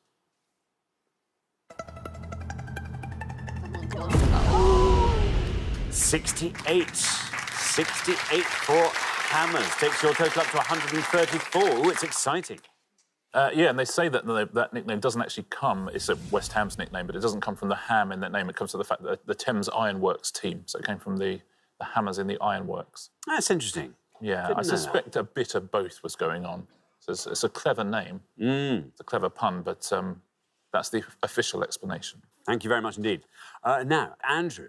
Hey. Welcome to Pointless. Good to have you here. What do you do, Andrew? I'm an office administrator. What kind of office do you administer? It's a dispatch place, so really order in stock and make sure we've got enough stock in to send everything out. Very good indeed. What are your interests, Andrew? Big sports fan, so like football, the NFL, so that's most of my hobbies. Very good indeed. So this is working very nicely well, for you. hopefully. I've got great news. Listen, thanks to Shona's brilliant answer in the first pass, you're actually through to the next round, whatever you score. Great. So that's good. But let's get a nice low score from you, Andrew. What are you going to go for? Well, I think the middle one, the firmer hard sweets, should be Everton, and that's the toffees. The toffees, says Andrew. Let's see how many of our 100 people said it. No red line for you. You're already through. It's absolutely right. 50. Taking your total up to 79. And quite right, it's the Everton nickname. Supposedly, again, that comes from a shop that used to sell toffee mints on the way to the ground. Oh, that's nice. Thank you very much indeed. Now then, Gemma. Hi. This is exciting.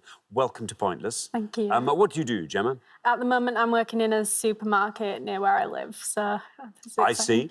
Are you behind the scenes in the supermarket, or are you very much in front of the scenes? Very much in front, mostly, Very yeah. much in front. And what are your interests, Gemma? So I like to do Pilates, I like to volunteer. I've done some sewing recently. I've just made a jacket out of bags, so Very yeah. good. It's actually, Very good. I love it. Yeah. OK, so, Gemma, there you are on 100. You have to score 33 or less. 33 or less. Do you want to talk us through this board? I don't know if I know the first three. I was going to go for toffees. I think the mammals one might be foxes, but I think I'm going to go for the bottom one, which is pelicans. You're going to go for pelicans? I think so, but I don't know. OK, here is your red line. Can you get below that red line with pelicans? Let's find out. Is it right? Oh, bad luck. Bad luck on podium one. I'm afraid that's an incorrect answer. Scores you 100 points, takes your total up to 200. Yes, not pelicans, I'm afraid. You'll have a better idea if I tell you it's the nickname of Swansea City. Swans is the answer there. It wouldn't have seen you through, actually. It's 42 points for that. The carnivorous mammals that you were right about also wouldn't have seen you through. That is foxes. That would have scored you 55, but all three of those top answers would have seen you into the second round if you'd had a guess at any of them. So literally, what's the colour next to orange on the rainbow? Red. Yeah, it's Reds. Oh, yeah, Reds. Liverpool nickname would have scored 26. This next one, Toon, I could understand what you're going for, Toon Army and Platoon, but this is much simpler than that. Gunners. Gunners, yeah. Artillery soldiers would have scored 33, and this is one of the nicknames of this team, so it's the lowest scorer. And well done if you got it's one of the nicknames of Man City, and it's Citizens. Is it? Yeah. And that would have scored 11 points. Well done if you said that. There we are. It's not like there with the gospel. No, you're quite right. Come on, the gospel. Hey. Oh. And their entire midfield always has to be Matthew, Mark, Luke and John. Thank you very much indeed. So at the end of our first round, we have to say goodbye to one of our pairs. Oh, Gemma and Jane, I'm afraid it's you. I'm sorry, that round didn't serve you well, did it? We will promise something better, something more palatable for you next time. But meantime, thank you very much for playing Gemma and Jane. Thank you. But for Ryan and Dan, it's time for our Pointless Final. Congratulations, Ryan and Dan. You fought off the competition and you've won our coveted Pointless trophy. Wonderful. Wonderful, yes. Exactly, yes.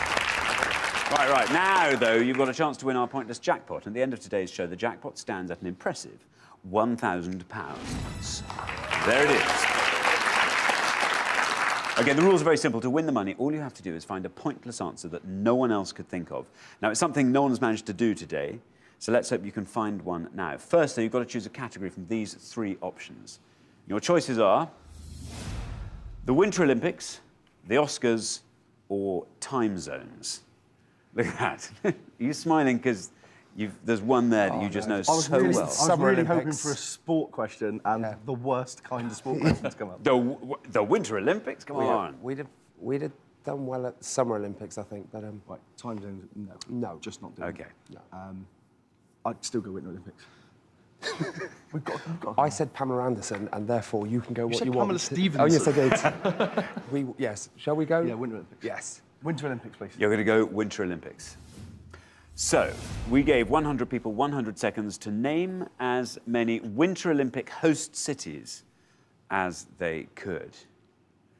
OK, Richard, explain this. Yeah, guys, we're looking for any of the 17 towns or cities that have hosted a Winter Olympics since its inception in 1924. One answer we won't accept is Vancouver, which is the host of the 2010 Winter Olympics. 17 possible answers. OK, your 60 seconds starts now. Right, Lilyhammer. Lilyhammer, I think Turin's hosted it. Calgary was an 88. Calgary, definitely. But I think they're all fairly popular. I'm looking for more obscure ones. Did Japan host it once? Yeah, I was going over Japan, but was it Tokyo? Where else is there hosting? Canada, Vancouver's this year. Yep, so they've done it before though, but I'm not sure where. I think there is one in Tokyo. Well, that's a punt then. We'll look after that. So it's Tokyo. Yeah, I don't think we should go Calgary because of cool run-ins. Everyone will know that. Yeah. So we got that leaves us Lillehammer, Tokyo, and Turin. I like Turin. I didn't think of Turin. Turin was the most recent one. I think people will get that. Right. Otherwise, we're just going to be. I mean, Samaritz could be 15 seconds. Just where the bobsled run. Other Scandinavian countries? Again, no, I'd be guessing. I don't know if they have. Well, no. Okay, look. Let's go Tokyo, Lillehammer, Turin. Okay. Yeah. Okay, there's your minute. And you're going to go Tokyo, Lillehammer, and Turin. Yeah. Okay, which of those three do you reckon is the one you have most confidence in? Right. Yeah, to be pointless. I'd say Tokyo's our strongest. Yeah. Okay, we'll put that one third then. Then Lillehammer. Then Lillehammer. Then Lillehammer, Turin. and then Turin. Okay, we are looking for host cities of the Winter Olympics. And in reverse order of your faith in these answers, we have Turin, Lillehammer, Tokyo. Okay, how confident are you feeling? Not very. Not very. Okay, well, your first one was Turin, which you thought was quite a nice, obscure one, but it was the most recent. Yeah, I think it was 06. So a few people might remember that. Okay, we were looking for Winter Olympic host cities. You said this was your least confident answer. You need only to find one pointless answer to win that £1,000 jackpot. So let's see how many people said Turin.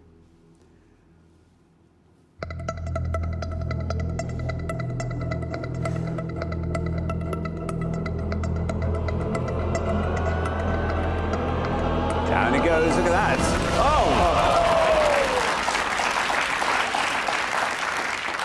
Now listen, only 6 people said that, and that was your least confident answer. It could be good. It could be very good indeed. 6 people said Turin, so unfortunately that is not a pointless answer. Okay, you only have 2 more chances at today's jackpot. Let's see what your next answer was. Lillehammer in Norway. Lillehammer was ages ago. It was quite well known. Why do you think? It came to mind straight away, so... Really? Yeah. Okay, well, we are looking for Winter Olympic host cities. Let's hope nobody said this next answer, Lillehammer. This has to be a pointless answer for you to win the jackpot. Let's see how many people said Lillehammer. This is your second crack at that £1,000 jackpot. Down it goes. Last one was 6. You have more faith in this one. You're right to. Down it goes to 4. Well, you put them in the right order. Well, your best answer is the one you've saved for last. Can I have the name of those 4 people? Yes.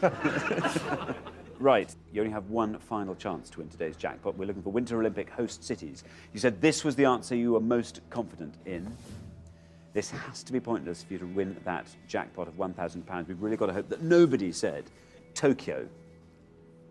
This is your last crack at the jackpot. You've come so close. 6, then 4. You're on target. I mean, you are on course, if you're right. This may not even be a winter host city. Well, if it is, I'll tell you what, if it is, we'll know. If it is correct, then there's a good chance it might go all the way down. Let's hope it does. How many of our 100 people said Tokyo, and is it a correct answer? Oh! Unfortunately, you didn't manage to find that all-important pointless answer, so you don't win today's jackpot of £1,000, which rolls over to the next show. But you've been fantastic contestants, and you do get to take home our pointless trophy. Get in. Get in. We'll have it. If you're going to try and find the most obscure, if you become so obscure, there's every chance you might be wrong. But, yeah, bad luck. Sadly, no winter sports for you, Dan. Skiing, maybe. Skiing. Could you do maybe a bit of snowboarding, Straight actually? That boot could probably just be made to fit onto a snowboard. Straight in. You'll be better in time for the cricket season, though. I will indeed, yeah. That's good. Very good indeed. Well, bad luck. I'm sorry that sports you knew didn't come up. But it's always tough, this jackpot round. Richard, what were those answers they should have given? Well, Tokyo is unlucky. The Winter Olympics have been held in Japan twice, most recently in '98, which is in Nagano, but also in Sapporo, but never in Tokyo. There were 3 pointless answers which would have won you the money. Well done if you got any of these at home. In 1956, the Winter Olympics were held in Cortina d'Ampezzo, or Cortina, in Italy. 4 years later, they were held in Squaw Valley in California. And 8 years after that, somewhere a lot of people go every winter, Grenoble in France in 1968. Unlucky guys. Bad luck. Thanks, Richard. Well, unfortunately, we have to say goodbye to Ryan and Dan. You've been fantastic contestants. Thank you so much for playing. Thank you. Thank you. So nobody's won our jackpot today, so it rolls over again, which means on the next show we'll be playing for £2,000.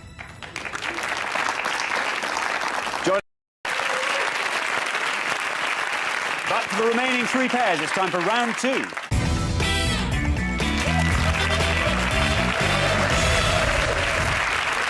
Now, obviously, only 2 pairs make it through to the head-to-head, so one team is going to be disappointed. You just have to make sure it's not you. The category for this round is sport. Sport. OK, right. Can you all decide in your pairs who's going to go first? Thank you. And whoever is going first, please step up to the podium. We gave 100 people 100 seconds to name as many odd-numbered sports teams as they could. Odd-numbered sports teams, Richard. Yeah, we're talking about any team sport where you have an odd number of players on a team. So each team has an odd number of players on the field to play at any one time. Those are the correct answers. I'm trying to think of any even-numbered sports teams. Now I'm trying to think of any sports teams. Can't think of any. OK, right. Well, as it's a new series and we've changed things a little bit, round 2 is going to be a little bit different. So we're going to give you a choice of 7 possible answers in each pass, OK? I can tell you that at least one of those answers is pointless, but do be careful. There's also at least one incorrect answer amongst the 7. Pick one of those and you'll score the maximum of 100 points. OK, the first set of 7 answers are rugby union, netball, baseball, volleyball, field hockey, handball and football. There are your 7 choices. There's one pointless at least in there and at least one incorrect answer. So be very careful. As always, the most obscure answers will score you the lowest points, but be careful not to pick one of those incorrect answers. So we are looking for odd-numbered sports teams. Garfield, what do you think? Pressure's on a little bit. It is a bit. Yes, the obvious one, well, obvious one to me stands out. Okay, I'm gonna go for football. Was that your obvious one? It's the only obvious one I can think of, so... OK, you are hoping to score as few points as possible. Let's see how many of our 100 people said football.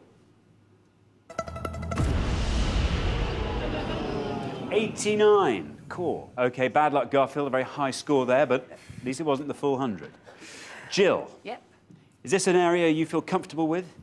Well, I was team captain at this sport in my youth. Very good. Now, if my memory serves correctly, I'm going to go for netball. Netball. Yeah. You're going to go for netball. Let's see.